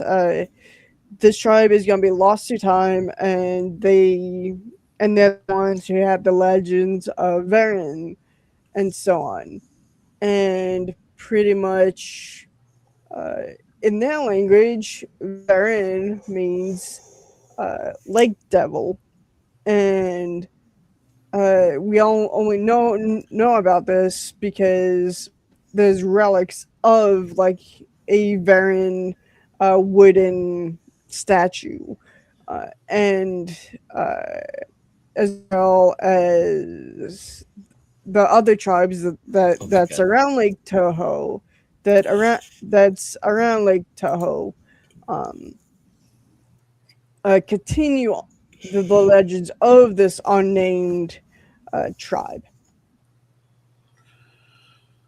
That sounds really cool. I was just gonna say, yeah. I mean, it sounds like you before you wrote the screenplay itself, you had the story beats all Oh my. lined up, like a story beat outline, and then like you had a lot of the lore too that you knew about that you wanted to put in there, which is pretty cool. Yeah, and the funnest thing, you're like, oh, this is going to be the only one, the only story. Fast forward today, it is now a quadrilogy. Yeah. See, this Nice. is yeah. This is why you just So gotta.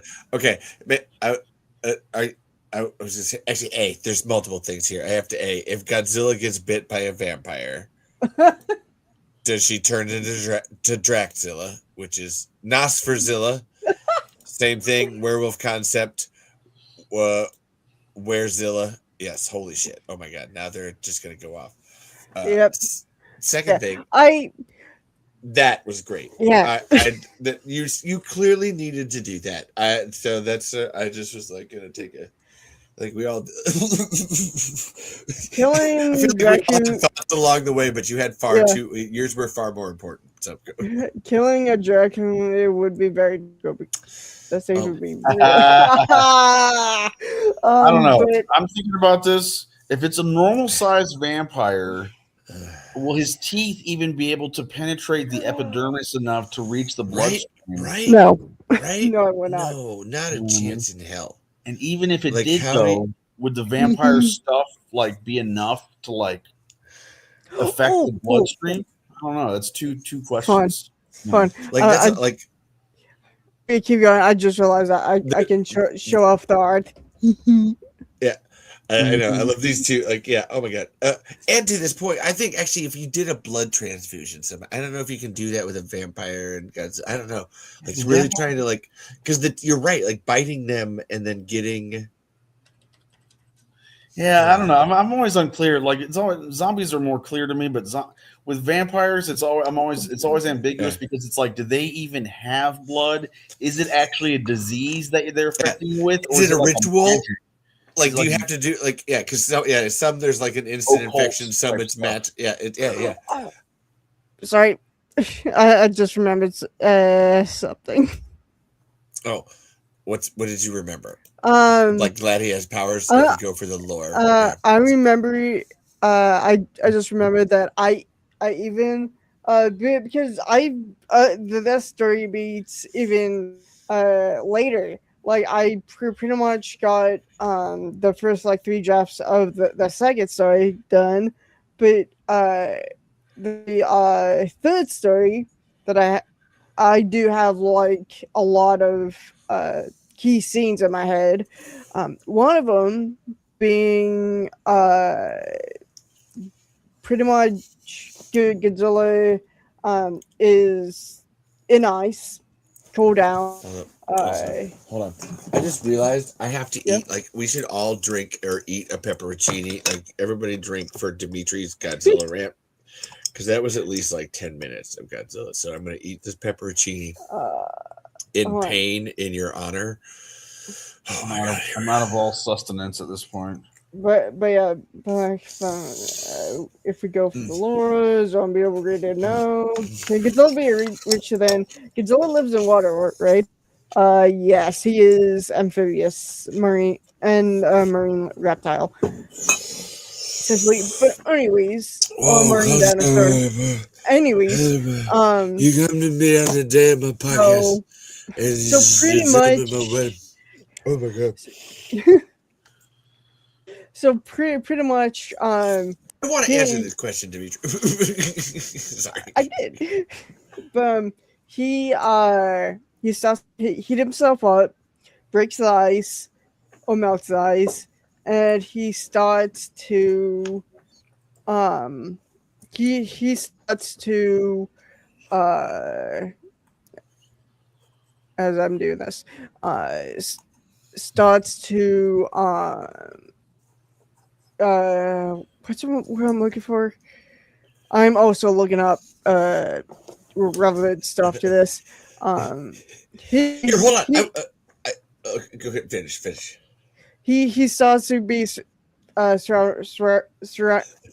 his pink energy starts to come off his dorsal plates and then even out of his eyes, and it slowly begins to turn white. And then, like in -1, he does at the moment his one-shot atomic blast, and I even did a thing. Where is it?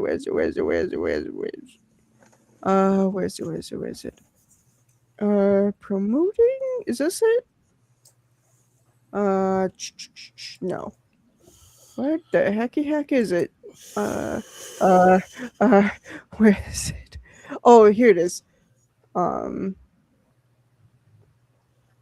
Thread. Did I put a thread? Yes. Okay. Oh, I have it here. Okay, good. I'm like, okay, so how big is this gonna be? And then I found a new website website that has a new that essentially simulates what different strength of nuke does, like the blast radius and whatnot. Wait, hold on. Can you say that again? The different strengths of what? Nukes. Okay, I thought you said newts. I heard newts, and I was big newts. I thought it was like an acronym. Honestly, I thought it was like with Yeah. So pretty much.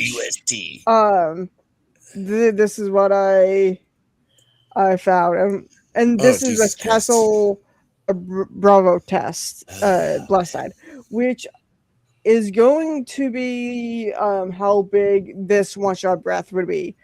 The blast radius, the fireball right in the middle of New York, of course, because New York has to be destroyed at least once in a Godzilla series. Every time. For some reason, except for Heisei, which is the 80s and 90s. But and then this is the radiation fallout. Damn. Okay, we have a lot of questions to answer. All right, so hold on. Okay. So Godzilla lives in water. Yeah. Is she? Yeah. She has a value technically. Maybe. Depending on which alligators, baby zoos, like little ponds. She lets me imagine. I don't know where I'm going with this. Can Godzilla be a government spy? I mean, my goodness, I'm spiraling. We're all spiraling, babe. Oh my God. Godzilla as a government spy would be epic. I can just picture him with giant dark glasses, and giant trash can hiding around the corner. So I came in Smurf Godzillas? No. What-eyed crocodiles. Like the cousins from Florida. Right? Like that's where like Hey. that's if Zilla 98 is canon, we all gotta it's Hey, the outside of that circle hits my house, New York. Can you make it move an inch to the left? nope, it's right there. Well, That's where it is, Chris. Get over it. It's right there. Alright. Enjoy it. Sorry, I don't. Wow. Too And late. then, It's right there.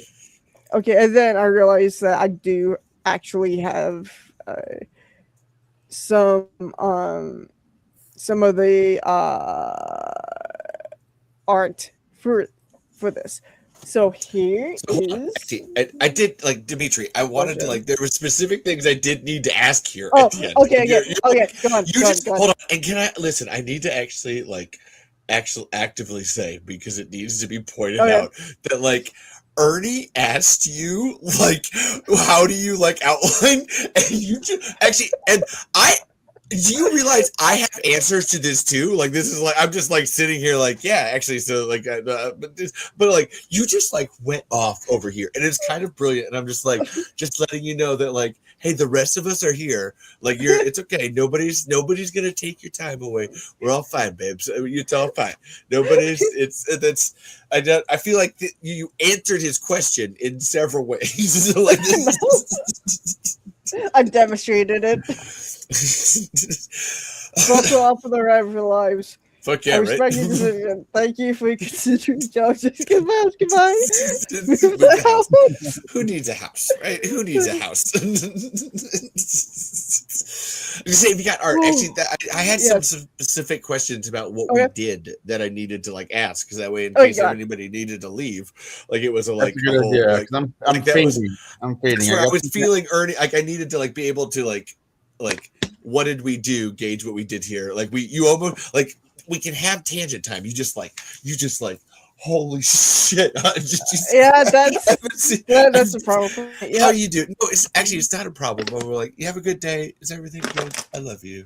I love you, babe. I love you.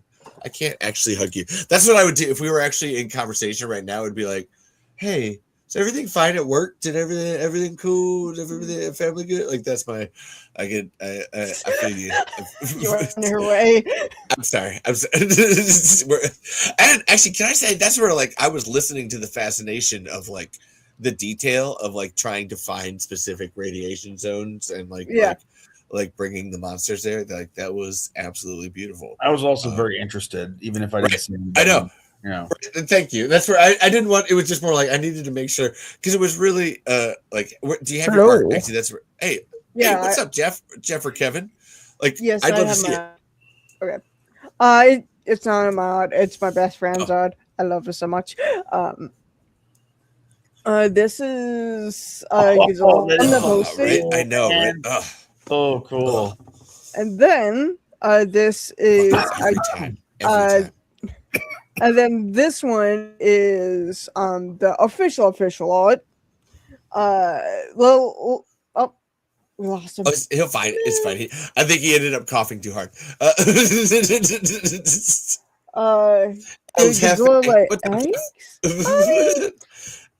Yes, because Baby Godzilla comes out of an egg, 100%. Depends on which Godzilla. Right? Now these, that's yes, true. In my personal opinion, like Manila and Godzilla Jr., he adopts them. Yeah. In my personal opinion. It's okay. We still it's Godzilla's an it and they can be whatever you want. Like that's it depends. Whatever you want to put on it. Because in Heisei, in the Heisei series, he does not lay the egg. Another Godzillasaurus lays the egg. He just fills it. Yeah, exactly. Fills it psychonically. I think that's the correct word. And then just finds him and be like, "You're mine now." Huh. This feels very domineering. I don't know. This weird. I don't know. This. I don't know if I like that answer. I love. Hey, I love the family trope of Godzilla. It's what I wonder how much of it's forced. Like, I'm gonna be your dad now. It's like I didn't really ask. Like, thanks, man. Like, I mean, I guess thanks for carrying it off, question mark. that's true. It's weird. It's like that's where it's like it's a complicated. Like, it's good bad. We're like, huh? I don't know. Yeah, I think that's what Godzilla is, though. Good bad. So next one is like the official design of this Goji. Like I said, the one right here is really just for the posting. But this one it is a Firefly design. Here, where's that? Cool. All the way open. It's pretty. Do they do? Is it like computer graphic type art, or how how does art made? Digital. She also does traditional. And then his Varen. Ooh. Oh, which one is that? Emus. Varen. Oh, that's the one that those people worship on the island. One of them. One of them. Well, Eats hot Cheetos in the morning with a crisp Mexican cake. But yes, I call Godzilla Emu Dad because of that. This pink Zilla, she's a baddie. She eats sausage in the morning. And then yeah, I'll just show off mine. Here's my sea snake, snowbit. That's pretty cool. Banda. And then this is after my friend got her digital claws into it. I love it so much. Oh, damn it. And you know what sucks too is like the first design was really good, but then you're like, damn it, that's even better. Like it's like just that little bit of extra time. I hate that. Like as an artist, where you're like, oh, I did pretty good, and then like you see someone else's attempt, and you're like, fuck, oh no, I should stop art. I should just stop. Like this. I am very open that I love that. I love doing designs, showing it to them, and if they want to, they're like, there you go. Yeah. Build on it, please. Thank you. Essentially. I gotta finish my shrieking grab blaster over here. That'll be a good one. My Titano. This Titano was originally a boy, but then best friend made the executive decision of making him a pretty girl. And so now she's a pretty girl. Did the name change to have tit in it? No. Oh, okay. I guess maybe I just noticed it. It's Demon Tit. Oh, no. Demon Tit. Oh, no. I'm sorry. I ruin everything. Because it's right there. It's not your fault, Ernie. This is why your memes are the best. You're seeing the truth. I don't know how y'all so great I can draw anything by rocks. This is the Titano. I have friends that draw a lot and inspire me to draw sometimes, and they remind me that drawing is like not just something that you have. It's like a skill that you can develop if you work on it and stuff like that. So draw me like one of your French Godzilla. Okay, these stanzas is all from Mind of My Best Friend. This is how how Titano usually is. Ooh. Just a marine dinosaur, nothing to see here. Next up is my drawing of a man-made one, the Super Axe. Also, hold on. I want to actually, as we're going here, think of things we could improve and that we needed to like focus on in terms of like what that script reading was. Anyway, continue. That was going to be my question, but continue. Keep going. Sorry, go. And then here is my Mecha Godzilla. Ooh. Oh, I've seen this one before. Yeah. I love your lines. Can I say that? Like, I love like your contrast lines. Yeah. Like you get like your shapes, like you get the silhouette shapes of things really right. And then here is Best Friends. I don't know. This time I like yours better. I don't know. Like I don't know. I like them both, but they're different. Yeah, again, for different. It's hard to. That's a different. Like that's. Yeah, sorry. Well, no, I read. I read a lot of comic books, and one thing I've found, especially because I read a lot of indie comic books and like not necessarily superhero stuff, but there's all different styles and types of comics. Mhm. Like some are hyper realistic, and some are even like the style of almost like sprite style of like the old like Richie Rich comic strips or shit like that. If you remember, so it's like. I don't know. I feel like it's that's the cool thing about art is that there's different styles, hyper realistic or like weird, like personal stylings and weird, like impressionistic type shit. I don't know. That's why I love it so much. Is because so many different interpretations. And there's who's ever bringing it to the table. Like this, it's everybody's art because all art is stolen. So it's just like what pieces do you want to pick together? Like this. So it's fucking beautiful. Yeah. My out of this Mega Godzilla, I'm more after essentially all three at the time. At the time, wow.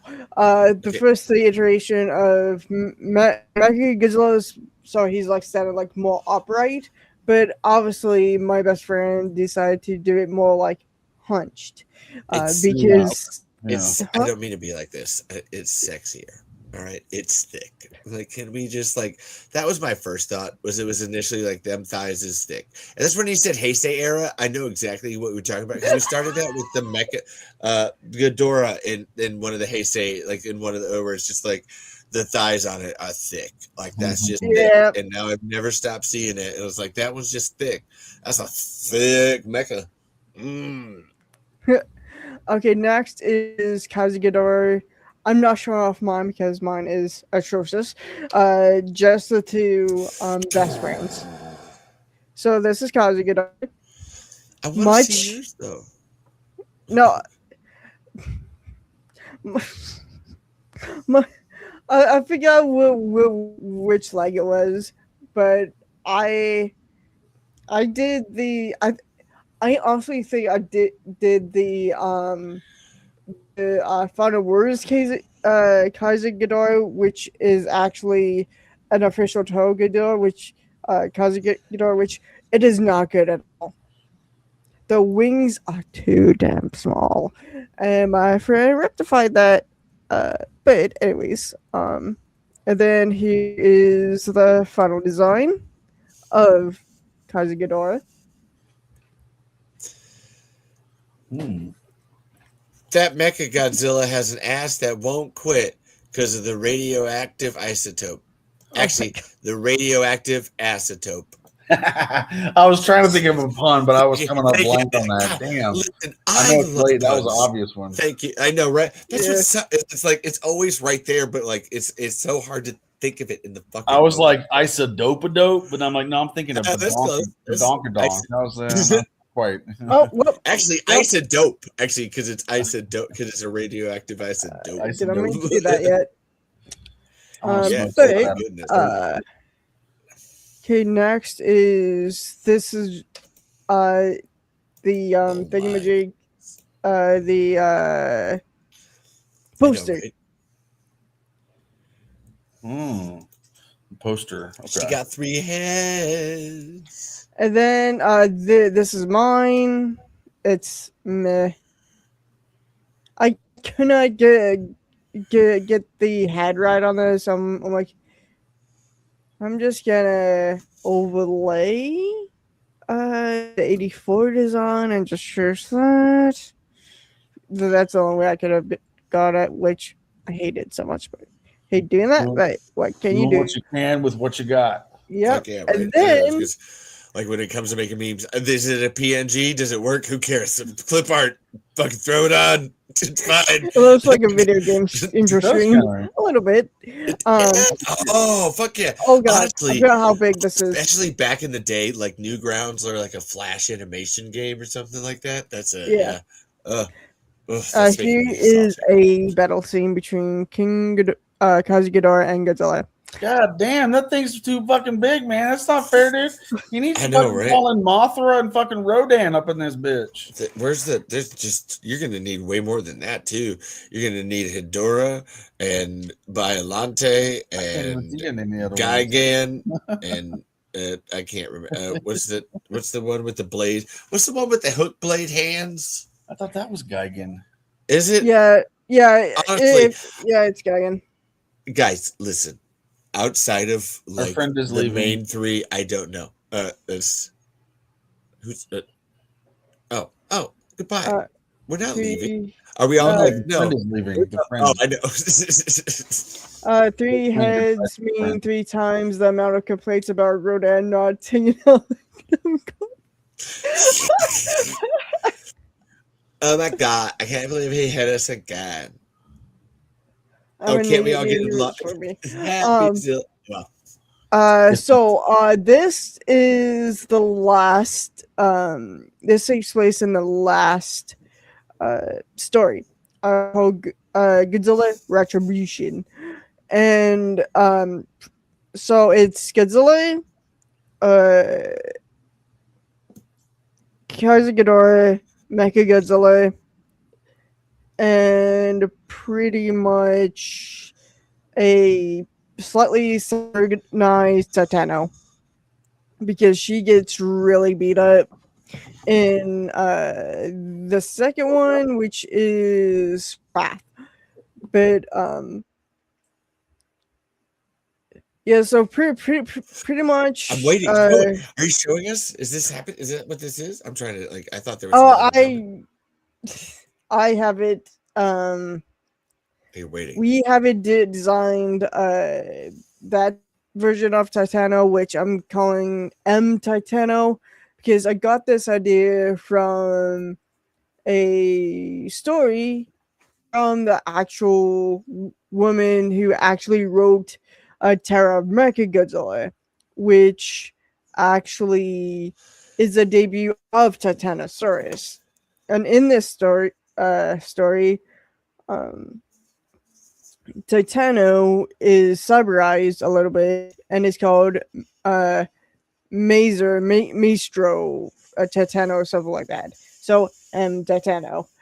But anyways, yeah, I have like this high thing where the Super Axe takes actually, let me do a thing real quick. Where's it? There it is. Timeline. Okay, so is it 2026? No, wait. 2020. The beginning of 2022 is Super Axe beginning the construction, because in 2021 the events of Resurface happens. And then in 2036 is where Godzilla Vengeance happen, and it is where essentially the Super Axe is completed, and that's 36. 22, 23, 24, 25, 26, 27, 28, 29, 30, 31, 32, 33, 35, like 14 years in between the construction and it being it's being completed and fighting against Godzilla. And Mecha Godzilla started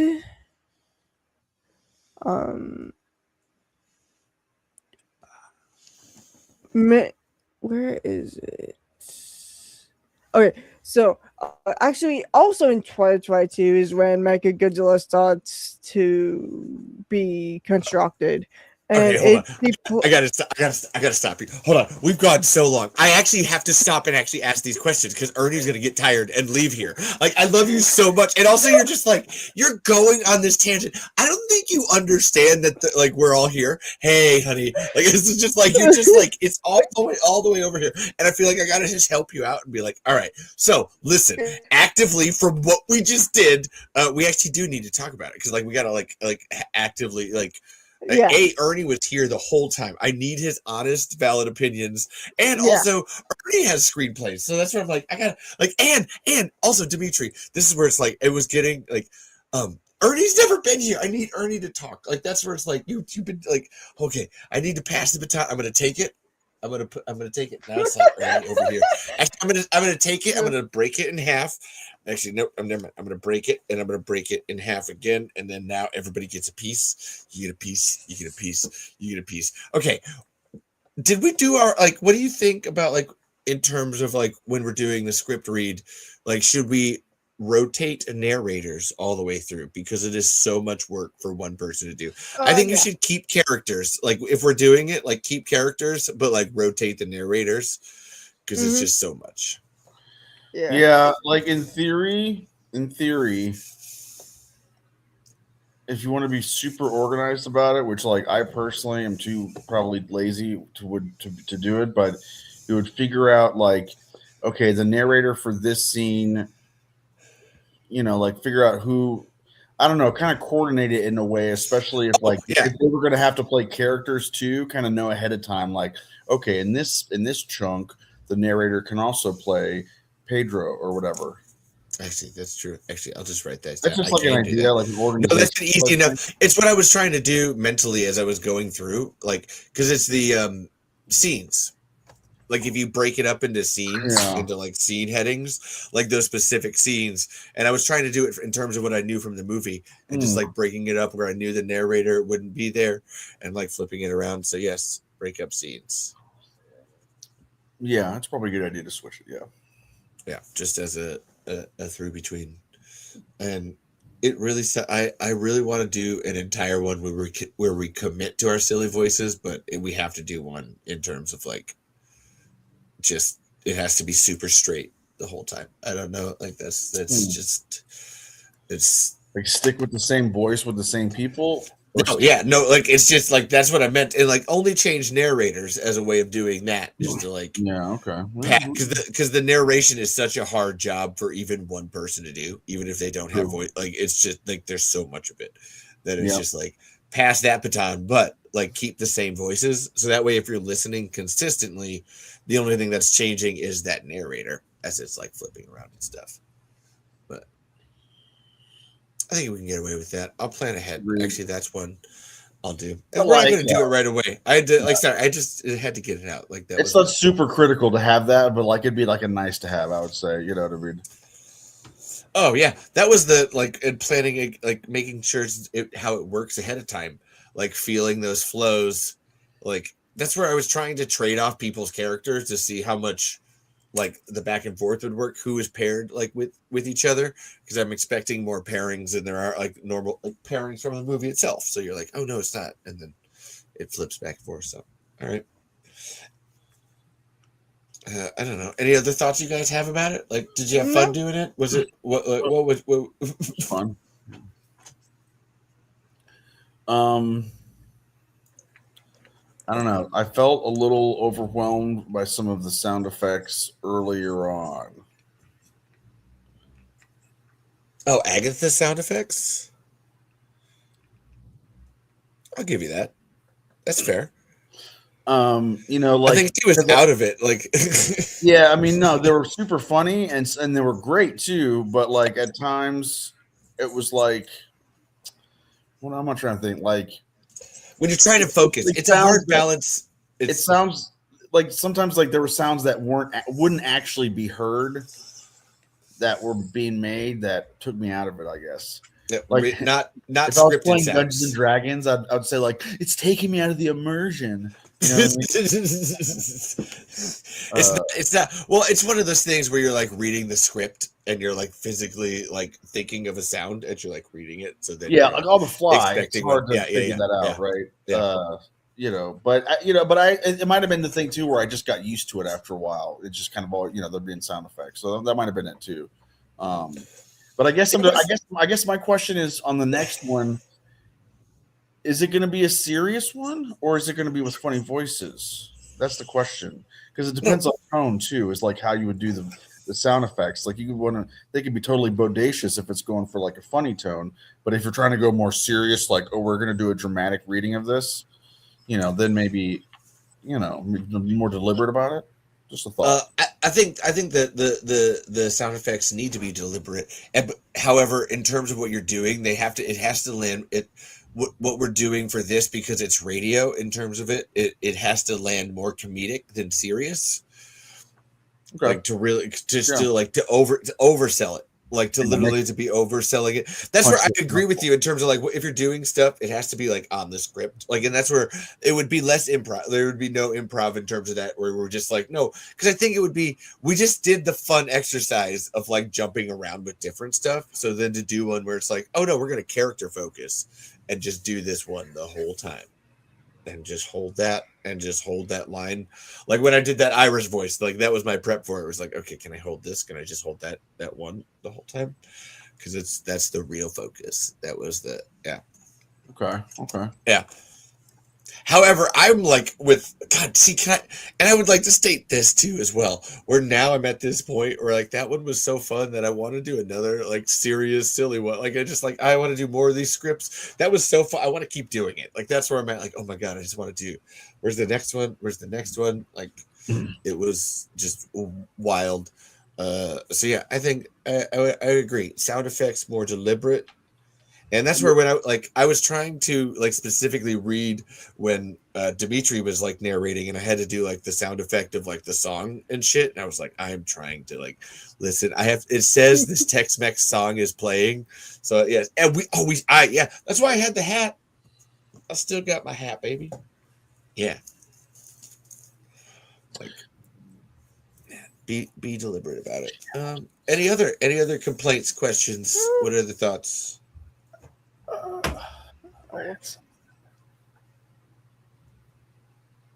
I had something, but like I disassociated for a minute, and now I'm back, and I forgot what it was.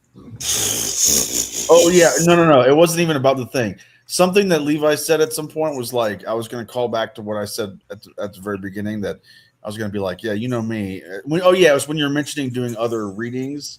I was just like, well, you know me. I'm a sucker for structured activities. And that actually made me think of a segue for because Dimitri, on your Kaiju Rumble show, you have people that come on there too, just randomly, or is it people that you invite? How does that work? Yeah, Dimitri, how does it work? I don't even know. It has to be like specific people. Like people who are like friends. Okay. Well, no, because like I checked out your show the other day, but I didn't get a chance to watch that movie, so I wasn't like involved or whatever. But I was like, man, because I told you when our DMs that I got a bunch of fucking Godzilla comic books, and there's like a rich Godzilla comic universe. So I would love to like, maybe read one of these like graphic novel collections that I got, and like maybe I could come on and do like a segment, but like maybe a segment type thing where I would just maybe talk about that, and that would be like, maybe I can't talk about the entire, Godzilla canon of movies, but I could talk about this one cool comic book and recommend it and talk about the cool artist in there and stuff like that. Definitely. I'll have to write down the something with Godzilla comic books, because I actually have right. There's a good one. We were talking about those last time. Yeah, they're so hot right now, dude. There's so many out, I can't even collect all of them. I asked if Godzilla had ever wielded a sword in something, and that's in a manga in Japan. Yeah, that's where we got to that. But Dimitri, I was just go ahead. I even have some of the Marvel comic Godzilla comics from the 70s. Oh hell yeah, that's really cool. That was badass. Nice. Also, Dimitri, if you ever need me off the show to have like Ernie in or another person, like I'm also I'm surprised you don't think you can do 6. I would happily like sit back and just watch I you all think, just like because you know how we yeah, don't you and I don't have to talk. I realize that like because we have yeah. this like so it's like everybody else can just go off and I'm like I can just sit Uh, back uh, here and not Honestly, do anything. that's mainly because of like the whole living situation and whatnot. I mean, I think once I move, Oh, I have no idea what you're then talking about. What are you talking about at all? What? moving.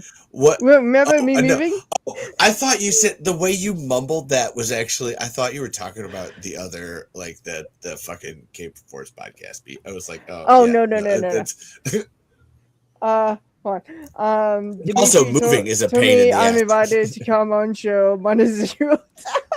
Yeah. I mean, if you want to, I consider us friends with us. I like to banter. Banter. Yeah. Well, that's the. I actually But can I say he's Ernie said Kaiju Rumbles, and I hate to like. I kind of like that title better. I don't know. It's really Oh like I shit! don't know why. It's It yeah, rambles, isn't Rumbles. it? It's no. It's not yeah. your fault. Like that's not. I'm just more like I love that. Honestly, Yeah. I was I don't thinking know why. that, and then I don't know I why. did the design, looked at it. Oh wait, that's supposed to be a U. It's okay. Oh It's well, okay. I don't want to redo this at all. Well, no, ramble is a clever play on words. It, You know, it I is. don't know. It I is. kind of like That's the. it. Yeah, It I is. like it I because was it's a just more like, oh, I podcast. forgot Rumbles is a Rumbles. Rambles, Rambling Rumbles. It's better than Kairo's Genki Kaijus. That's the other one. That's the KKKs. Kairo's Genki Kaijus. It's absolutely delightful. Mhm. Wow. Actually, here's a fun one. In terms of what you guys did tonight, evaluate yourself. What was your favorite voice to do? uh, the guru one, this one. Yeah, well, if you It guys worked for Bert. hear me going, if you guys ever hear me going and try to get into a voice like now,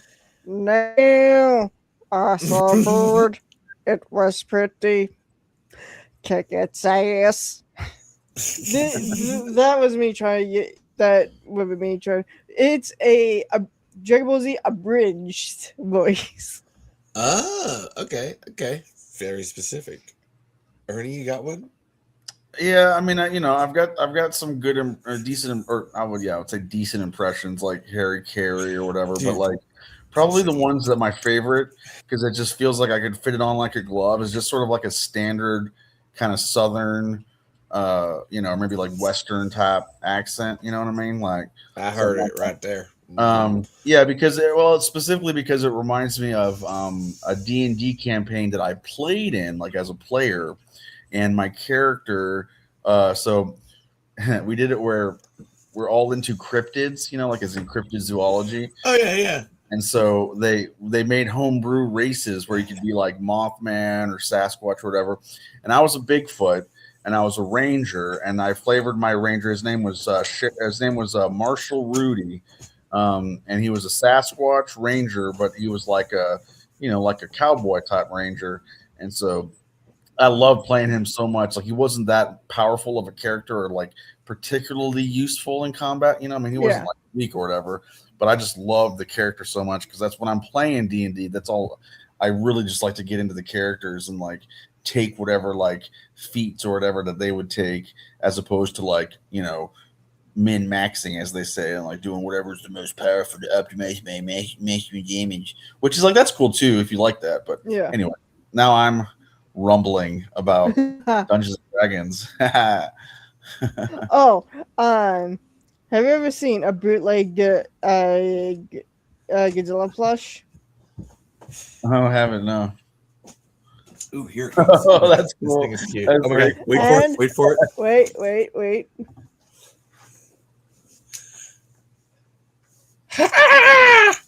Oh my god!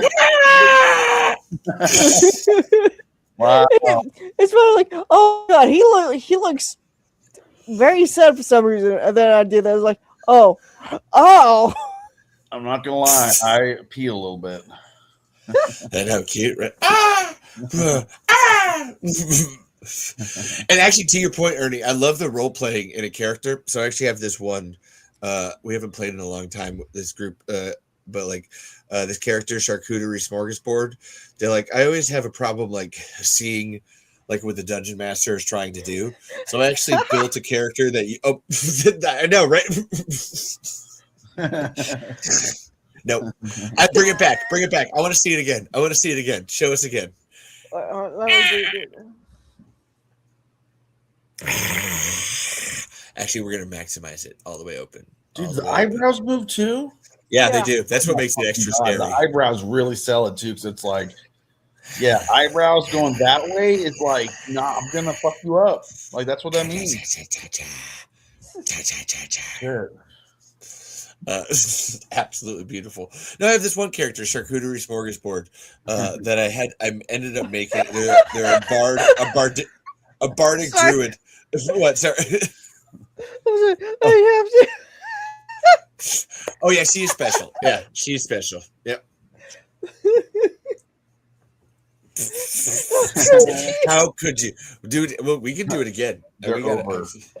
It's over. Talking emotional trauma up in here. Jesus. It's what you get. It's what you get. Learn Learn or die. Oh Lord. I'm looking for even scarier things. I have a golden master. I have an Art the Clown. I have an Art the Clown popcorn bucket around here somewhere, but I'm not gonna get it. Nice. Honestly,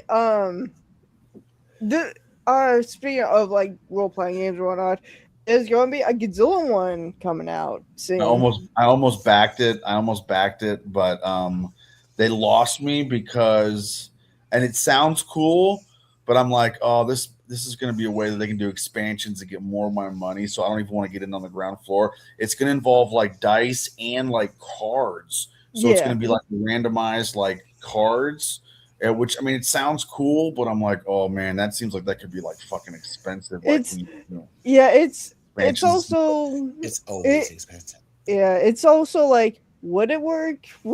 Did they implement it correctly? Because I have the first core rulebook of the Power Rangers one that used SN20, and I don't know if I'm just reading it wrong or something, but I just could not wrap my head around some dude, stuff. I think I might have gotten some of the same. I think they might. Is it the same company that does Fallout role playing game? Do you know? I mean, they've done Transformers, G.I. Joe. Yes. They're I think I got the G.I. Joe one because I went into a G.I. Joe obsession for a while. And yeah, dude, no, it's got some. I mean, I'm an experienced like done D&D player, but it's got some what we call crunchy systems as far as like a lot of like ins and outs. And shit. My god! Wow, I haven't heard that honestly in a while. Honestly, they probably should have done the system of that technically official Power Rangers sessions by Hyper RPG, Power Rangers Hyperforce. Yeah, that's what they did. They did a web show about that with like the actor that played Bulk was playing one of the characters, I think. Yellow Ranger. Yeah. Jack.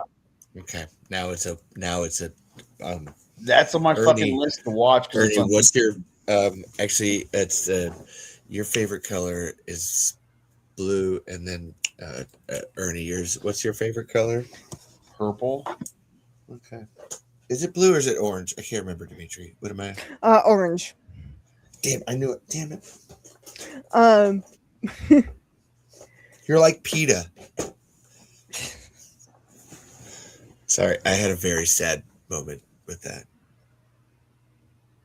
Like, can we talk about the Hunger Games? If you guys are talking about Power Rangers. Can I bring up the Hunger Games? I I mean, don't know. There's a whole thing. No, actually the orange thing, and this is where I knew yours was orange because you remind me of PETA. There's a whole thing in the book.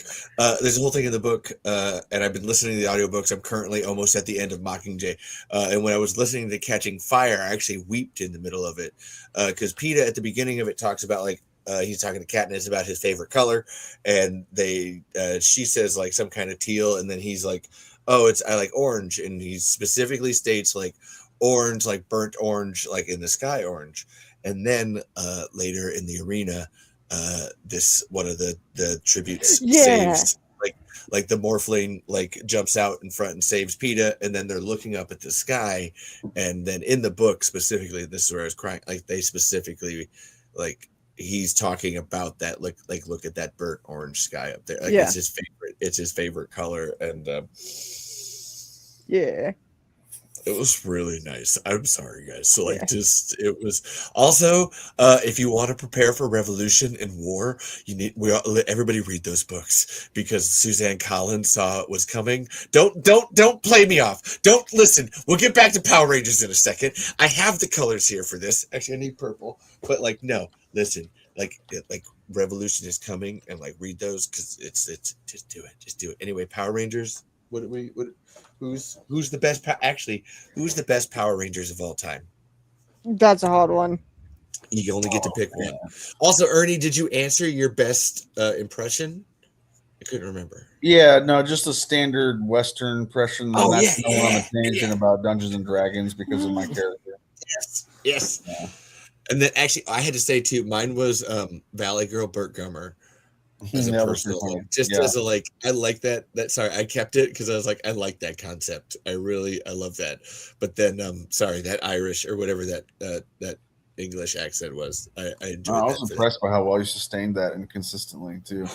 Mine tend to morph. Even my Southern ones morph into like different types of Southerns and more extreme. And then my British ones, they kind of go from normal British to like pirate. And then I don't know. And then fucking Dudley Moore was in there for a while. It's hard, right? Like that's the harder part of the accent, and then that's where we're in like you were doing some great ones, and I'd be like, oh my god, that like I talked about that earlier, but then you're like you're doing it and you're going back and forth, and you're like I completely forget what I was saying. What was mine? Oh my god, where's my voice at? It was nuts. Yeah, because it's almost for me. It's like I almost got to think in like because I have an internal. I know not everybody has an internal monologue of like actual words happening in your head. Some people don't have that apparently. Yeah. I do though, and so sometimes when I'm like DMing, I like try to think in the accent of the character too to like make it easier for me when I talk like that. But when you're switching, it's like impossible. Anyway. It's not impossible. It's just really hard. Yeah, really difficult. Impossible. Impossible for this stoned asshole. No, you just like it is just like fucking hard though. Like that's where I love that if you watch the one that I did when I really get going with Val and Earl, it's doing that. Like it's being able to switch because I think it's just left brain, right brain. If I'm like really making a scientific guess on why that one in particular is, they're just switching from one side to the other really, really quickly and suggesting. Yeah, it's tough. So that's a cheat. That's a full like human hack cheat though. And you know what? In terms of cheating, you also never told me who your favorite fucking Power Ranger was. And I would like to state mine is Kimberly, the Pink Ranger. And I've said that's mine. Yeah, she's a good one. Pterodactyl. All right, it's a pink pterodactyl. Yeah, it's cool. It's a pink pterodactyl. Need I say more?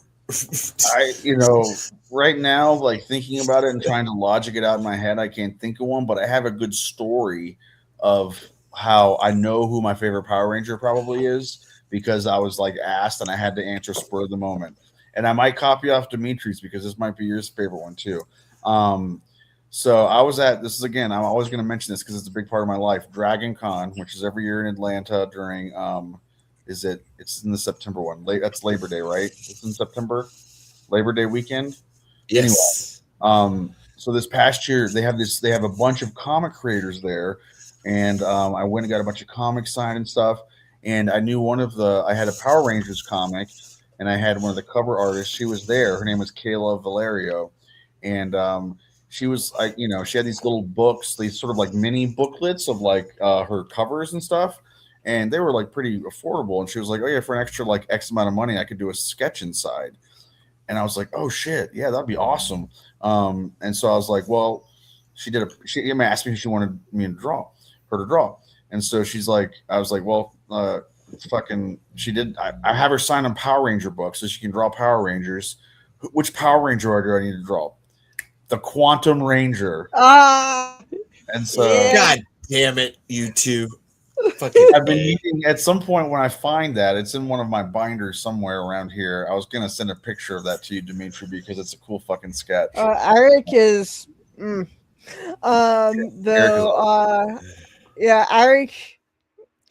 a very complicated character, more or less. But God, aren't they? though he Eric's up there for me, but he's not my top favorite one. That goes to the Lost Galaxy Red. That's because of my bias. Ooh, okay, Leo. Yes, because he's my favorite because I sort of related to him. Like he was a little brother.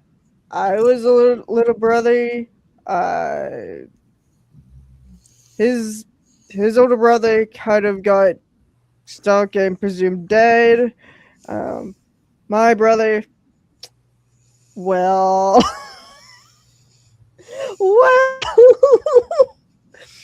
I mean, is your brother in another dimension? Do we not know? Do you need to disclose? Like, was it a time accident? Was there a quantum rift that your brother fell into?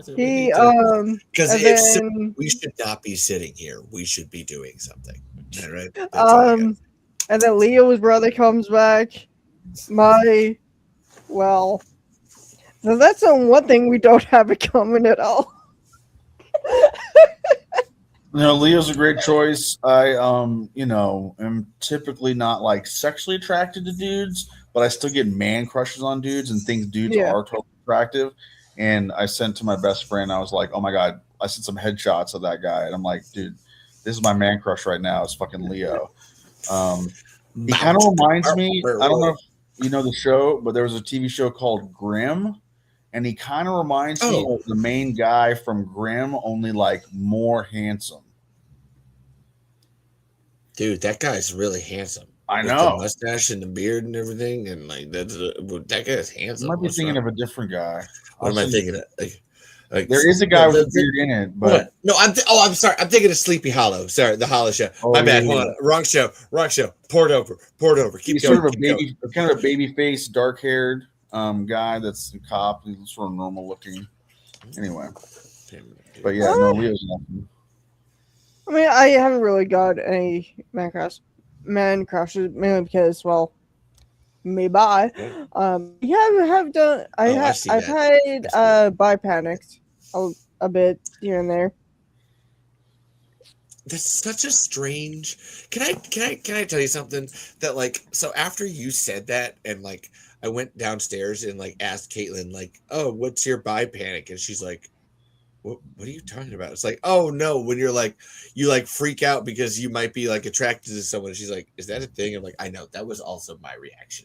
Right? What? Who cares? What? So it's an interesting because that's wow. Yeah, go bi panic. Honestly, I love it as a phrase too. Bi panic is. Let me ask you a question. It's a really cool. Exactly. Okay. Panic. It sounds way worse than it is. Yeah, bi panic is similar to the homeless version of gay panic. It's much easier to. No, what? Sorry. No. You say harmless, right? Or homeless? Homeless. Okay. But it's much easier to do in to show in context and gifs. So who was your bi panic recently?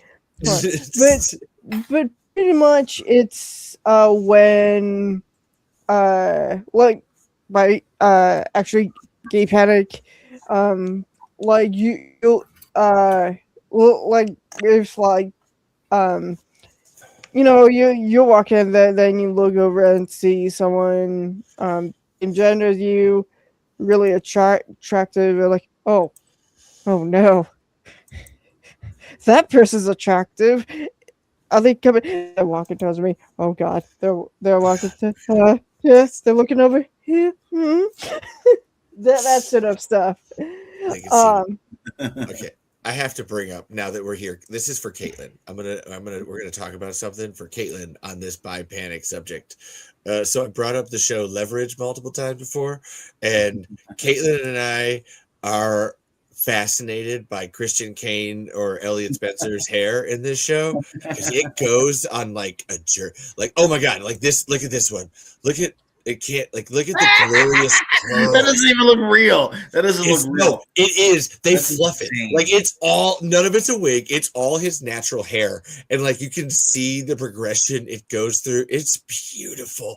Like, oh my god. Yeah, holy shit. Like, look at what is this? Like this is recent. This is like the newer season, but like, oh my god. I don't know. And it's not even you said the bi panic thing, and it's like this is just like I feel like this is a person who's just attractive to every gender. I don't know, and just because of the hair. Like the hair is attractive. Like don't even look at the face. Like wow, the hair. Like look at that hair. Like that's just goddamn. I can't even. Wow.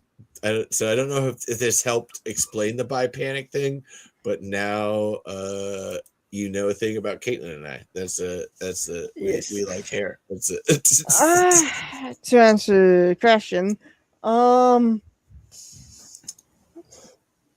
definitely Eric.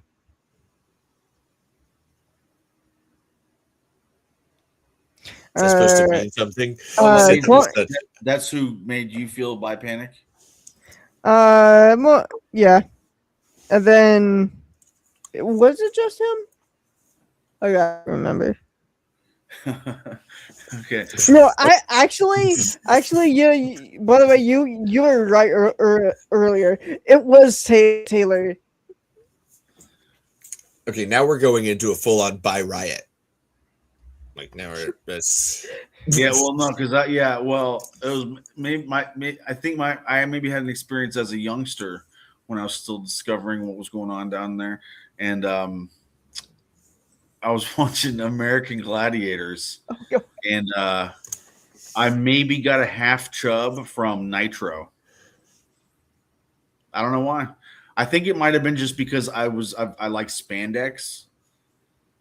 That probably overshared just then. No, that was beautiful actually. And now I'm trying to figure out how to like equal share, not to like one up, but I'm trying to. What do I have? No, please do. I don't know. Actually, so hold on. We were talking about. I talked about this on another show. It might have been this show. Like that they'll make anything. I have this specific thing for like anyone, and I mean anyone in a black or like white tank, like wife beater tank top. Like I don't care. Like it's just like it's instantly just makes everyone look cool, and I'm like, actually, that's not true. There are some white people it doesn't work on, but like most of the time, that's just like I don't know, something about that tank top. Just like it's, please and thank you. I'll take that. I'll come on here next time wearing one. See how to. That's fine. I mean, that's like listen. Okay. Dimitri had one on one night, and I was like, actually, we were both doing black tank. I had to like actually match it so that when I wasn't so distracted. That way, it's just like, no, I'm also. It's fine. Yeah, it was hot that day. The only tank top I have is striped red and white because it's for a cosplay for a random '90s professional wrestler named Tugboat. That's a very specific. Who the fuck is Tugboat? Well, I was into wrestling in the '90s, and I'm looking for a cosplay that's conducive for like a fat guy with long hair and a beard, and I'm like, hey, that sounds like Tugboat. who was later known as Typhoon, as a member of the Natural Disasters, who were recently inducted into the WWE Hall of Fame. So, vis-a-vis that, I'm kind of a big deal. Cool story, bro. Thanks, bro. You've already, holy shit! Oh my god! Just look at you, just grow. Look at I'm you. getting manic. I'm getting manic. You sounded like Trevor Moore. Honestly, you had or Kevin Smith. There's a great quality there. Oh, that's my main cosplay is Silent Bob. Yeah. But I can't. I'm too chatty to actually stay silent. Well, I think isn't that the joke with Kevin Smith himself? Like, isn't that like that's the like he can't shut up either? It's always nice though at Dragon Con when there's like literally so many fucking people everywhere in costumes, and I'm often on hallucinogens. It's always nice to when I'm dressed as Silent Bob that I could always go into character and just not talk if I wanted to, and people will be like, "Oh, dude, he's really committed." No, I'm just freaking the fuck out, but you don't know that. I'm good. Yeah. Anyway, have a good night, Alejandra. Yep. Let's enter. It is true. It is like 3:00. You can keep conning. Go. Talk about cons. I have a con. You have a con. But we love you. I wish I had a con. But Ranger Boom Baltimore. There you go. And let me run Insta real quick. It has it's a small con, only one day, which fair enough. I'm not gonna complain about that. It has like quite a few. Like it has Drakina going, Megaforce Red or Troy, Dead Thunder Blue, Ethan, Dead Thunder White, Trent, Space Silver, Zane, and all Dino Thunder White, Dino Thunder Awesome, Trent, Dino Thunder Magic.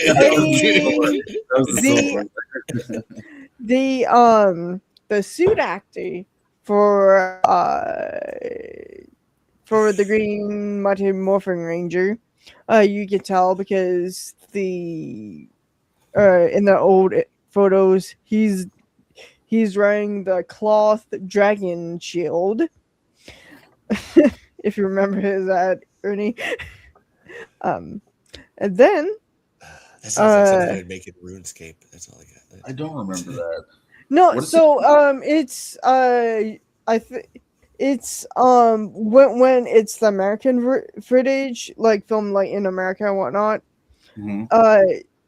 Tommy's dragon shield when he's morphed is a flimsy cloth, not the hard plastic one or whatever it's made of. Okay. Reason for that is the actual dragon shield was damaged. Oh shit. Okay. So they made do. Wow. Yep. And then we have Psycho Red is also gonna be there. Uh-oh. So, okay, who's Psycho? Like, guys, remember, I don't know what you're talking about. You're just saying. No, he turns into Psycho Red, which is why I said, "Uh-oh." The one that's really, really obsessed with Andros.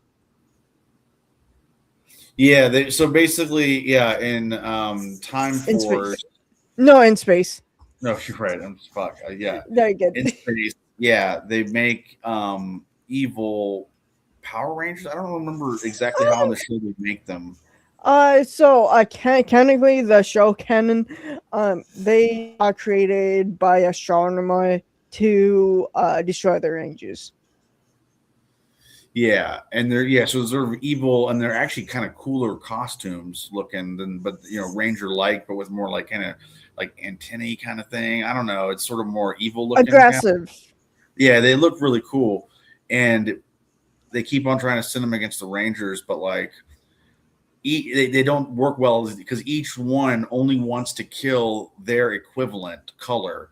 they don't give a shit about the other ones as much, and so that's why they have a bunch of infighting between the different Psycho Rangers, right? Especially Red. I mean, the could have did destroyed the Rangers because they had the Zords trapped. They one of them was having one of them was actually in the Zords controlling it, but no, Red is like, hey, actually, I'm gonna beam the Red Ranger down here so I can kick his ass. And Yeah, messes up you the can't kill plan. him. I can kill him. You know, like they're like, yeah, it's Another interesting. two was like, we almost. Another two was like, we almost had him. What are you doing? Yeah, they're pretty cool villains. Yes, and then also funny enough, as a late edition, Andros' actor will also be there. Nice. So you're gonna go? Yeah. I got my ticket. Nice. That's so awesome. Way to go, Dimitri. And I live. It's in Baltimore, Maryland. I live in Pennsylvania, so it's like with traffic like 2 to like 4 or 5 hours, something like that. That's not bad. And my mom is going to drive me down. Score. Sweet. Indoctrinate them. You got to get them on the Kaiju Rambles. There's literally a big Ranger Con here in Atlanta, like next week. But I can't. I don't know. I just can't justify the expense because, like, I'd go there and I'd literally want to spend probably like $1,000 or more on gas. Like. Did you see what happened to gas? Honestly, how I do it, I would go there and have like a set list of like things you'd want to buy. Yeah, and then only really like spend money. How I do it, I really only like spend money on like if I don't see something that that I want, like any morphos or whatnot, I would spend like possibly quite a bit on like prints. That's how I did it when the 2 times I went to a Transformers con. Well, did you ever think about getting autographs and like meeting some of the actors? Yes, I am definitely gonna do that. Okay, yeah, because that's the part that I like to do, but Same. it can be pricey, and it can get addictive too, like where you get one and like. I mean, with me, I have like set like actors in mind, like for sure the ones I know I'm going to meet, spend money to like do like the combo is Psycho Red, Space Red, and for sure Space Silver. Nice. Yeah, that's cool. Yeah, I don't know. You're making me want to go to the one next. I don't know. I'll think about it a little more. Maybe my mom could give me a loan. No, because I spend all my money on comic books and weed. So, but I could probably often the same thing. Yeah, well, they just go together really well. Yeah, I honestly got like back into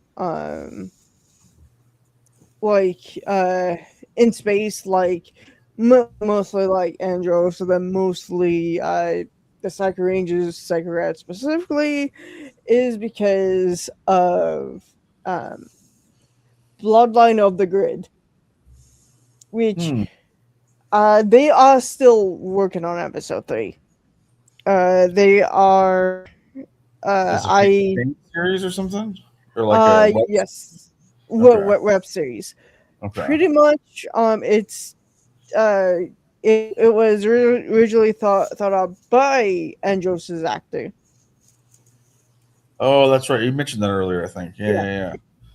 Yeah, so Yeah. it's only has 2 out, but been working on the third one, and then with conventions and whatnot, so on and so forth.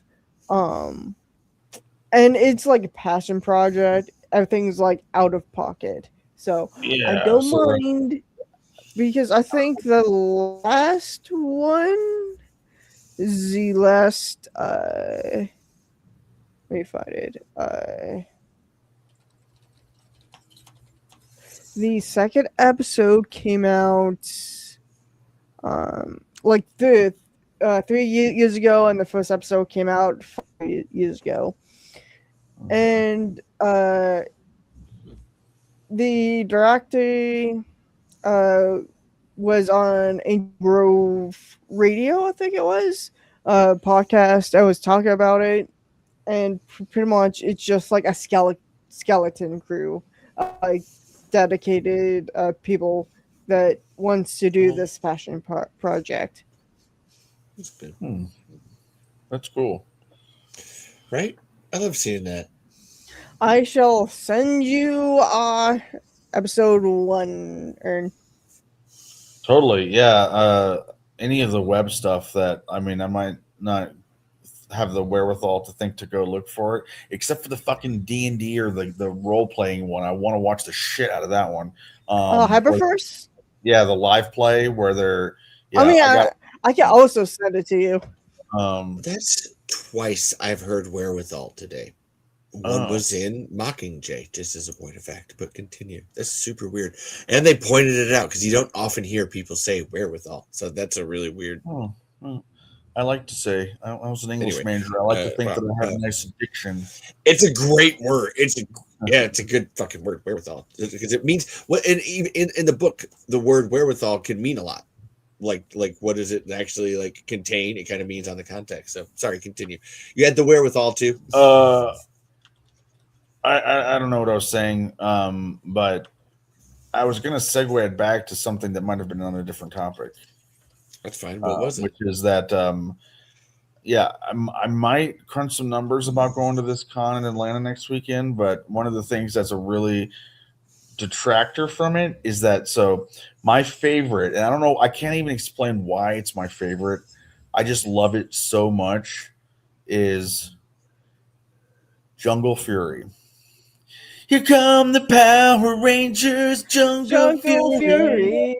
It's a fucking, I fucking theme song. I just fucking love every fucking thing about it. Yeah. And nobody from that one is going to be at this one in Atlanta, and so that's kind of a bummer. If they had some people from there, especially the actress that played Camille. Oh, Yes. Yeah, and she was also in the Mystic Force too, as the Spider Lady's daughter, or no, the Vampire Lady's daughter. That's a whole nother thing. We'll save that one for the Power Rangers podcast. Just kidding. Oh wow! Now we're getting spicy. Okay. I mean, hey. I mean, who's the? Oh, sorry, go ahead. I can make a secondary podcast on my blog channel, probably. Anything you want. I'm just thinking how I want to do it, what it'd be called, and because it wouldn't be like we watched 2 episodes, let's talk about it, because I'm already doing that with my one that's Ventara Radio, so I'll probably figure something out. Well, no pressure, for me for any reason. I don't need any special catering or anything. I just like to talk about the Power Rangers, and I have a place to make memes for them, even if like 3 people see them, and that's like all I need. Also, can I say, I showed my friend about your post about Victor Adler, aka Master Orc. Oh, what a fucking cunt! I fucking hate that motherfucker. What a piece of shit! Oh, all right, I'm in. Where's my popcorn? Where's my? Let me scroll up. Yeah. She did say Mr. Incel Orc himself. So he's a fucking incel, man. He's like he's actually the first fucking He's This the is first what I've fucking been Power waiting Rangers for. villain that's actually like. I've been. I mean, he's actually really fucking evil. Like, he's a piece of shit because he started as a human being, and he was doing this. I don't even remember what they were searching for the history of the Animarium, which is this like archaeological like myth where these animals lived in this like utopia or whatever. And then they flew up into the air or something, and then vanished for forever. And they're looking for traces of it. They're like scientists, archaeologists, whatnot. And it's Dr. Adler and his best friend and his and this lady, and they're all three close friends. And he's in love with the woman, and when he's about to tell her how he feels, finally, she reveals, oh, she's pregnant, or they're gonna get married or something with the other guy. And like, marriage. That's not, and he's just like, oh fuck, you just betrayed me, and like, he treats fucking objects like women, man. Sorry, that's a yes, that's that. He just wants to possess her, and when he can't, he's like, oh, well, I'm gonna fucking become evil by imbibing these pieces of this dead, powerful master org, and I'm gonna fucking murder both of them and their baby. Fuck. Like, what the fuck, man? There's no redeeming with that. There's no redemption arc possible. I'm glad they didn't try it, because they always give redemption arcs to their enemy, the bad guys, which is actually cool. Sorry, I'm done. Okay. No, you No, go. I mean, go off, King. Two things. First one, the original plan for Cole's parents actually was, from what I heard, they were supposed to be turned into Taka and Jindrax. Whoa, that would be fucking weird as shit. And it's funny because in the Sentai, the Sentai counterparts in the hentai. Sentai. I know. The Sentai counterparts of Jindrax and Toxica are actually madly in love with one another. Oh, that sounds sexy. So I'm like, I could see why they got that idea, but they decided to have it be more ambiguous, I guess. Second one, Merrick should have gone with Princess Taylor back to Animarium at the end. I know, dude. I just finished that shit, literally, because I just started on Ninja Storm, and I'm like, that is so dumb. He's gonna walk around the earth with his fucking wolf shadow that like doesn't even make sense that he's back. Like, whatever, dude. Yeah, nah. I wasn't satisfied with that either. And another thing that I noticed, they do the ending where what's her face, the White Ranger is she's reading from a book, she's telling the story of what happened to the Rangers to her school children, and she doesn't mention what happens to the two guys. She just mentions like everybody else. She doesn't mention the Blue Ranger, and she doesn't mention the Black Ranger at all. Oh no! She did. They went traveling around the world. Did. Yeah. Okay. I might have been doing a tweet during that part. No, just kidding. I don't tweet whatever it's called. But not anymore, at least. I gave that up when Elon took over. So thank you for making me not be mad about that anymore, though. Thank you. You're welcome. Now that you say that, I'm like, oh yeah, I have seen it a few times now, so I do really into that. So they. Wow. We're healing. We're another Levi means bridge or connection in Hebrew. I am Israel. Praise me. That was not actually. Oopsie. Oh my God. Just scratch everything I just said. We can edit this, right? There was actually the contracts was like there. There was supposed to be a team up between Wild Force and Ninja Storm, and Sheila was supposed to appear in it. We never got it because of Disney. Oh yeah, fuck Disney. I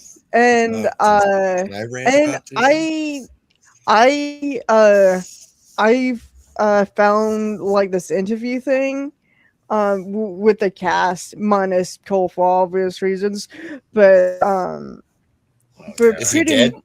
Like No, you have No. to realize I he's- don't know. When he you say for stabs- obvious reasons, I Yeah, have no, no he's- idea. He stabbed Yes. some guy with a fucking katana. Okay, that's for obvious reasons, but I didn't know that. Thank you. I mean, Thank you. we don't know why. It's in the air. But anyways, Oh, damn it, Dimitri, do I got to start doing olives for anyways over here too? Because I will. God Okay, dang. I'll start doing. No, you're Anyhow, Ow. Yeah. Anywho, um, anywhere. pretty much. So someone was like, "Oh, well, what's your characters doing today?" And Max actor went, bowling. Taylor's actress were like, I guess Air Force teacher or whatnot, and Eric's actor went, "Oh, me and the princess are married, and I own a roadhouse." And Sheila's actress went, "I'm napping in the back." and then there's the audio where someone asks a question like, "Oh, like the two characters, would Sheila and Merrick have children?" And actually, I can pull it up. Hold on. It's on a TikTok sound. I just gotta find it real quick. Wow. I know.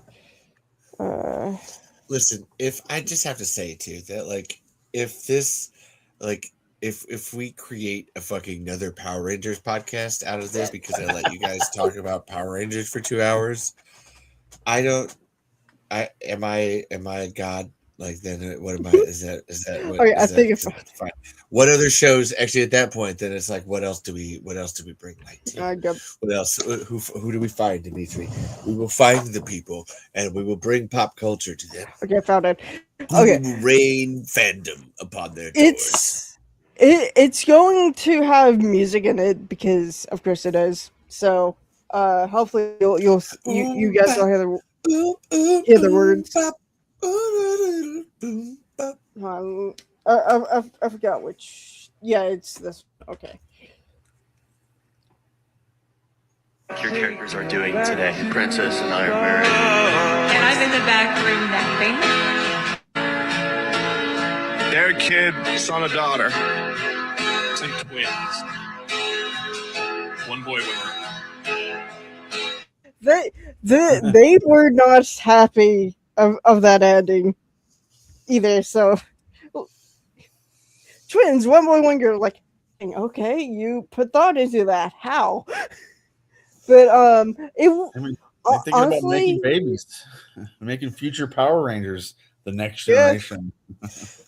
Honestly, I think I want them to make like a anniversary special for Wild Force. Because I wouldn't mind the ending we got for Wild Force if it wasn't for the fact we did get anything after it. Yeah. The Merrick actor is going to be at the Atlanta one, and so is the Black Ranger actor. Oh, awesome! Wild Access. That's very cool. I met him. That's so Let me see if I can show on the thing. I met him like last year, I want to say, at Carlisle Comic Con. Let me find him. All right, yeah, fuck it. I might have to go to this shit, but I can't get any of the big money items like Jason or Zach from the original. That's fine. I can live without them. Okay, here. It's okay. They're people. You don't have to collect them like Pokemon. I know, but I want to. Just go have a conversation with them. Okay, You're kind right. of. I got to hold the helmet. Hell yeah, dude. That's awesome. Dude, that is dope. It was really nice. I like her came up. asked me for my name. I told it, and I also I was like expecting him to like sign it, take a picture, then that's it. But no, he was at he actually was like, so let me guess, you watch Power Rangers? Yeah, I think I do. Oh, what's your favorite season? And we just like talked and talked actually. Yeah, that I have some awesome celebrity experiences where they're so like they ask you questions and stuff, and it's like so cool. I just thought of too that the actor that plays Jindrax, who he's going to be there at this con, and I didn't know this, but the same guy that does the voice was in the costume also, like for the U.S. parts at least, which is pretty cool because a lot of times it's just the voice and then the physical is different. But I thought that was pretty neat. Oh, dude, and did you know that this is completely random, but fucking the actor that played Eric, Daniel Southworth, Yes. something like That that. is a great name, Eric Daniel Southworth. Well, no, Eric is the character that he plays, and then the Daniel Southworth. Yeah. He is like a prolific motion capture actor for like video games and shit like that. I was looking at his IMDb profile, and I'm like, God damn, dude, he's been in all kinds of shit. Did like stunt coordinating and all this stuff, and he was the voice of Virgil in the fucking Devil May Cry games, in addition to doing the motion capture. And I'm like, that's some fucking talent, like you could do all those types of things, like stunts, the voices, the acting. Like, damn. I want to meet him so bad. Oh yeah, dude. Like, yeah. I mean, I'm not. Yeah, I mean, I'm essentially, just so you guys know, and like I've only like come to terms with this in the past like year or so, that because like I don't know, I'm kind of old school. I don't like necessarily know about all these different terms that folks use. I just know that I kind of love. Did you have bi-panic? Is that what it was? Sorry. No, I came to the realization that after I learned more about what these terms mean, that I identify actually, I tend to asexual and aromantic. You know what I mean? Like, like I think chicks are hot, but like just because I think a chick is hot doesn't mean I actually want to have sex with them or like have a relationship with them. You know what I mean?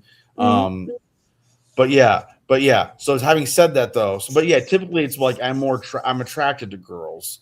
And like, I might think about doing stuff with them, like when I'm having my special time or whatever. But like, I don't actually want to do it in real life. You know what I mean? Because that's like, steps or whatever. I mean, and our race is like a spectrum too. So yeah. Oh, yeah. I saw one the other day that was like pies with it, where it's like, oh my god, I was like, holy shit, there's even more. Like like APO, there's degiosexuals. I was like, what the like apiosexual. I can't even like that, whatever that meme graph. I learned a lot in it, but I was like, holy shit.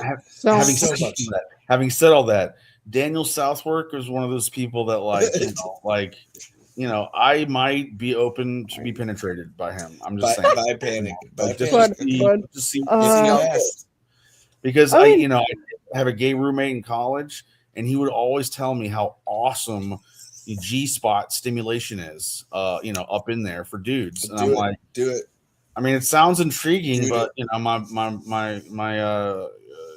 leather Cheerio is a little scared. His jawline doesn't help at all either. Oh yeah. Because I will let me, and I shall show what we mean. That does not help me whatsoever. I don't know, for some reason too, it's like, okay, this is gonna sound weird, but like he's kind of got a bad attitude, and he's kind of like a mean in a way, but that like makes me want to have him inside me more. You know what I mean? You can fix him. Could you fix him? Like that's. I don't know. It's okay. I don't know what it means. Him. I don't know what it means. Let's explore it. Explore it all the way. Always. Whoops. Window. All right. I'm calling myself a hard stop at 4 a.m. All right. Okay, we should just stop in general. Right. This is it's almost 4. Like, yeah. Well, let me just. Oh yeah. Jawline.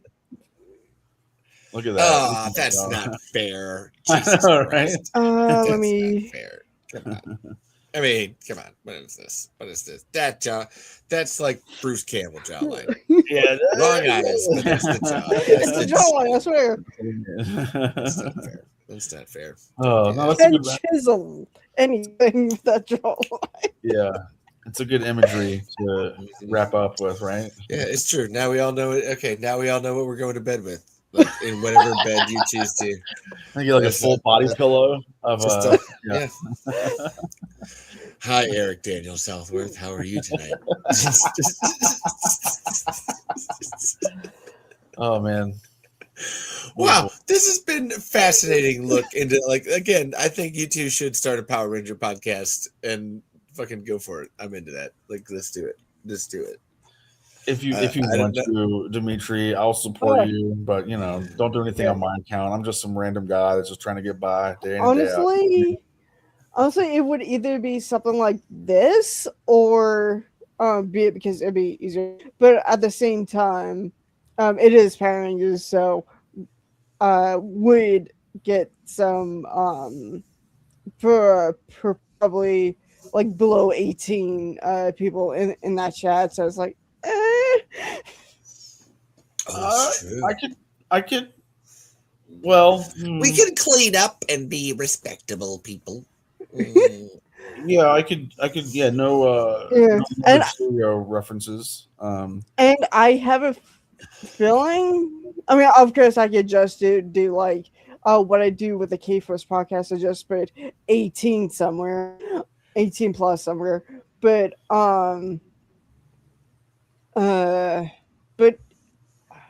because I don't want to do like I'll already have a hard time like editing the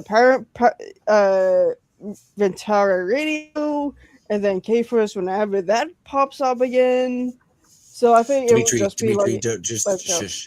I don't want to cause any trouble. See, I just say, Ernie, listen, I was trying to tell Dimitri the other day, actually this was weeks ago because time is a flat circle, that like, Dimitri, you're doing too many projects. Just breathe, buddy. You got this. I believe in you. I believe in you. It's okay. Under fives to you both. Like, you're fine. Like, that's and like, I don't know, if you coached me, like I could like start a project and like take the lead on it, and then you could just like be on it if you wanted to do something like that. It's truly easy. That'd be fine. Yeah, it would probably like fit better with the vibes we'd be doing.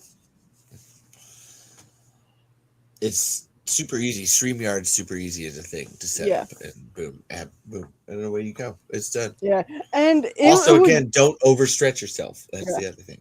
Like, what do you want to focus on? And it would probably be mainly like some like anniversary things, like how I do with Kaiju Rambles, and or just random topics like 6th Ranger lists or favorites, rivalries for duos, so on and so forth. Yeah, that's cool. All right. I must say, I realize now I am the outlier in that, like, I can come up with a topic for any show and just pull it, just like boom. Now this is what this is now. Like, that's how we're here after almost 105 episodes. Just like, wow, that's wild. Oh, so we have 5 minutes. I know. Like, let's just like that's where we should like. I know. I was like, listen, and Tremors 2 ended. If you can tell, the credits are ending in the background. Pay attention to their names, people. They're I'm reading all of them. Yeah, no. All of them. Good old Dickie Waters. Yep. Craig Hayes, Tanya Spence. Oh my God, Gina. She's gonna read all of them. I should one time actually. I don't know. I thank everybody involved in making Tremors 2. That one, this one, Robert Garrett, Jeff Faustman, okay, hold on. Sound Fetish Studios. Jesus Christ. And the producers wish to thank a lot of people, but specifically Wayne Newton. Donkey Shane. I don't know. Donkey Shane. That's a really weird shout out of everything. Like, sorry, just like the rest of them seem fairly normal, but then fucking like Wayne Newton in the middle. But yeah, I don't know. As we're ending here, I don't know. I thank you to everybody. Stampede Entertainment. Yeah, that's the people. Thank you to the people, everyone that's been here tonight. Alejandra and Michael and Chris and who else was in the chat? Wayne was here. Actually, Wayne and Robbie and Agatha, like, and just everybody. Just like I actually almost said your guys' name, kind of wrote it. Dimitri and Ernie were here too. Did you guys know that? They were here as well. I just wanted to inform you, just in case it was missed. I don't know. And yeah, I think everybody except for Jesus. I don't know. That feels kind of mean to Jesus, but you know what? He gets enough. He's fine. Like he gets enough prayers as is. All right. Like let's not. Nobody fucks with the Jesus. Nobody fucks with the Jesus. Actually, hold on. I want all of you guys to do your ending, and actually I want to sing happy birthday to my nephews as we end here, because it's Sean Day's birthday was yesterday, and then I don't know if we sang Samaj's birthday, but we're gonna sing it both, but just because. But also, like, I don't know, I thank everybody, my family, all my people, Chantrell and Sahil and Shamar and Sion and my mom and my dad and Lacey and my sister, and just like and of course, as always, my wife Caitlin down there sleeping, and I still can't believe she never comes up here and slaps me for being too loud. Like, that's my like every time. I was like, I'm super worried about it. I don't know. That's all. I thank you guys for being here.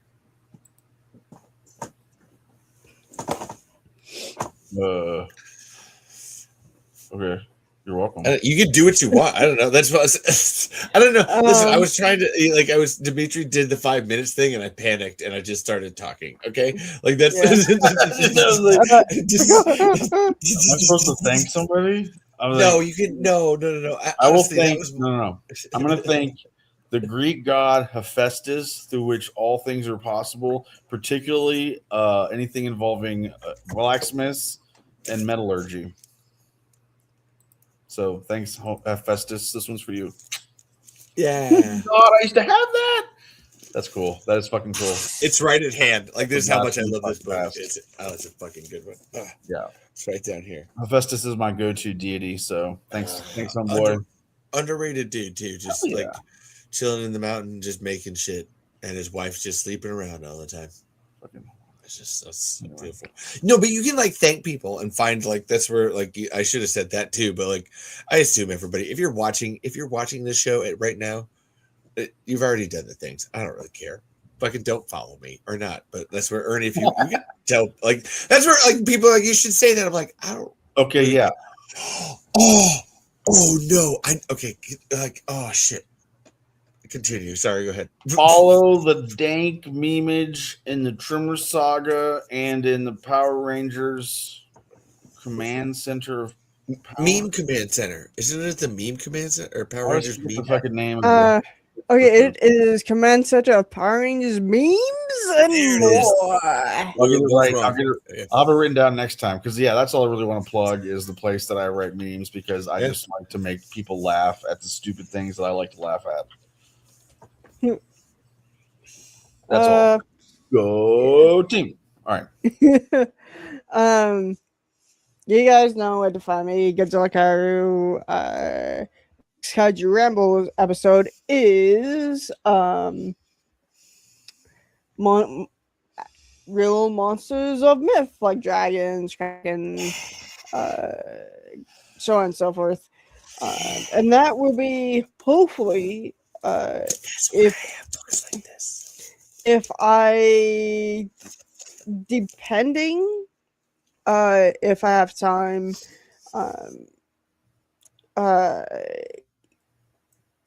I'll probably be free enough on the final Saturday of this month. Maybe not. Maybe I'm just going on hiatus to like paint and then move into the new place. We shall see. That's why you were trying to talk and show us your art. Now I got no, babe. Yeah. I'll continue to do my show. You'll have a safe space. It's okay. I'm here, No. even if it's from a phone. I love you. But also have parents, the DKTPR vlogs or the parents vlogs, where I do discussion videos, starting to do creative videos, and I did traveling like reaction review videos, though I might leave that because of Ventara Radio that I've mentioned a few times now. Don't know when episode 0 of that will come out. My friends, we have to pushing it back because of my friend's work. So it could be You'll get after. there. Yeah, it could be after I finally move. We shall see. But yeah. Wow. Nice. You know, No, that's why I was riveting. excited for your oh my god, your regular, because that's where I love like real world myths in general. Like how do they Yeah. play into the things that we do? And I actually had a thing. I'm gonna do it next episode, but like a friend of mine has a podcast. It's called Brews and Crews. And like he also runs a real estate business. And I just happened to watch one of his episodes recently, and he put an ad for his real estate business in the front of his podcast. And I need other people's opinions on it because I was just like, what the fuck is this? And I'm gonna come back to it later, but I just needed to say it out loud for like, oh my god.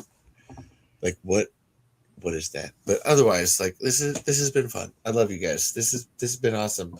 And again, Dimitri, I will have other shows. We're gonna build up to the actual script read. I think we'll have to do another episode. I don't know. I think an episode of like Tremors 2 behind the scenes, dissecting that. Like, Yeah. to get to the next episode, so that way everybody can prepare. Because that was, I think we can do it too. I think we can all pull it off. Everybody's smart enough and paying attention. And like, yeah, you guys all did great. And actually, this was the other real question I wanted to ask. Actually, there was two, and then just like, and I wanted it quick. What was the worst thing that you did tonight that you wanted to improve, and what's the worst Power Ranger? And then out we go. And Oh God. I'll say mine was I don't understand the distinction between German and Russian, and learning to slow down in narration because it's a pain in the ass. And also, the worst Power Ranger is always the white one for some reason. I don't know, but that's it. I'm not first one. I'm not sure. I'm too tired to know. But the worst Power Ranger. Troy. Be quick. Just Troy. Okay, Troy. I don't know who that is, but Troy. Megaforce Red. He's wooden. Oh my god! Yes, He's very That's wooden. I Which just looked up his name because I forgot his name, but I was like Red Yes. Megaforce easily. which mainly it's just because of the writing, pretty much. Yeah, no, he had like no personality, nothing to him. I mean, the acting didn't help, but like they gave him nothing to work with, like you said. So yeah, no, it's a fucking tragedy.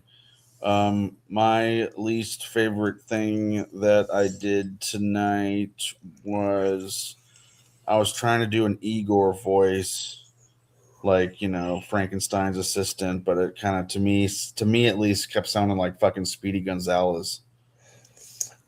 So, you know, It worked. It was a little Dominican. I liked it. I'm not gonna lose sleep over it. Don't worry about that. Igor's got ethnic origins. It works. And worst Power Ranger. Troy. Wow. 100%. That's the first one I thought of, without a doubt. If I had to pick a second one, it would be probably, and this might be, I forgot her name, and I just watched the show. The White Ranger from Wild Force. Alyssa. I do not like Jesus Alyssa Christ. much, but I don't think it's her fault. I think, and you know, this isn't like a body shaming thing, and I'm not even like necessarily looking at people's bodies, but the fact that she always dresses, she's like a college student, and Yeah. she always dresses in this like skirt with these high socks. And it Oh, always that's- makes me feel like it's like they're like fetishizing her in some way. And but it really, to me, it just points out like she is so insanely skinny and has these skinny bony legs that it almost makes like the kung fu sequences seem just kind of like, not like I'm saying like skinny people can't kick ass or whatever, but it just like, I don't know, it's just the whole combination. I'm just like, it doesn't work. The physics aren't there for it. Yeah, I Like don't the know. muscle's not there. Yeah. Yeah, that's that would be my second Wow. least favorite Power Ranger. Wow, that was fascinating. All right, everybody, put your hands out. We're gonna play rock paper scissors, all three of us together, and it's rock paper scissors shoot, just to keep it simple. And rock paper scissors shoot. Oh shit! I lost to Ernie, and I beat Dimitri. So actually, okay. So wait, I lost, but I think Ernie wins. So actually, wait. No, Wait. paper Wait. covers me. Oh, it's true. It's a fucking deadlock. It's literally a deadlock. Oh, it's true. Hold on. This doesn't. This doesn't work. This doesn't. I now realize this. Okay, one more. We can do it. Okay, you and me, and actually Ernie. Whoever loses has to face off against Ernie. You and me, Dimitri. Yeah. Ready? And rock, paper, scissors, shoot. I keep going for scissors. What's wrong with me? Anyway, and rock, paper, scissors, shoot. Oh, Okay. Rock, paper, scissors, shoot. shoot. All right, you win. Hey. You got. So you got to do it. I think like you won. Like yeah. Wait, I Yeah. don't understand how that. Like yeah. So it's oh wait shit. Do you want to click the button up there? Because I hate clicking the button. Like no. There's no button for me to click. Oh, there's no button for me. All right. Yeah. I hate honestly. This is the hardest part. Like this is like when do I click it? I don't know. Remember, everyone, the best ranger is a. I almost went dark. I almost became a psycho. I don't want to be psycho. I don't want to be a psycho. I don't even know what color I'd be.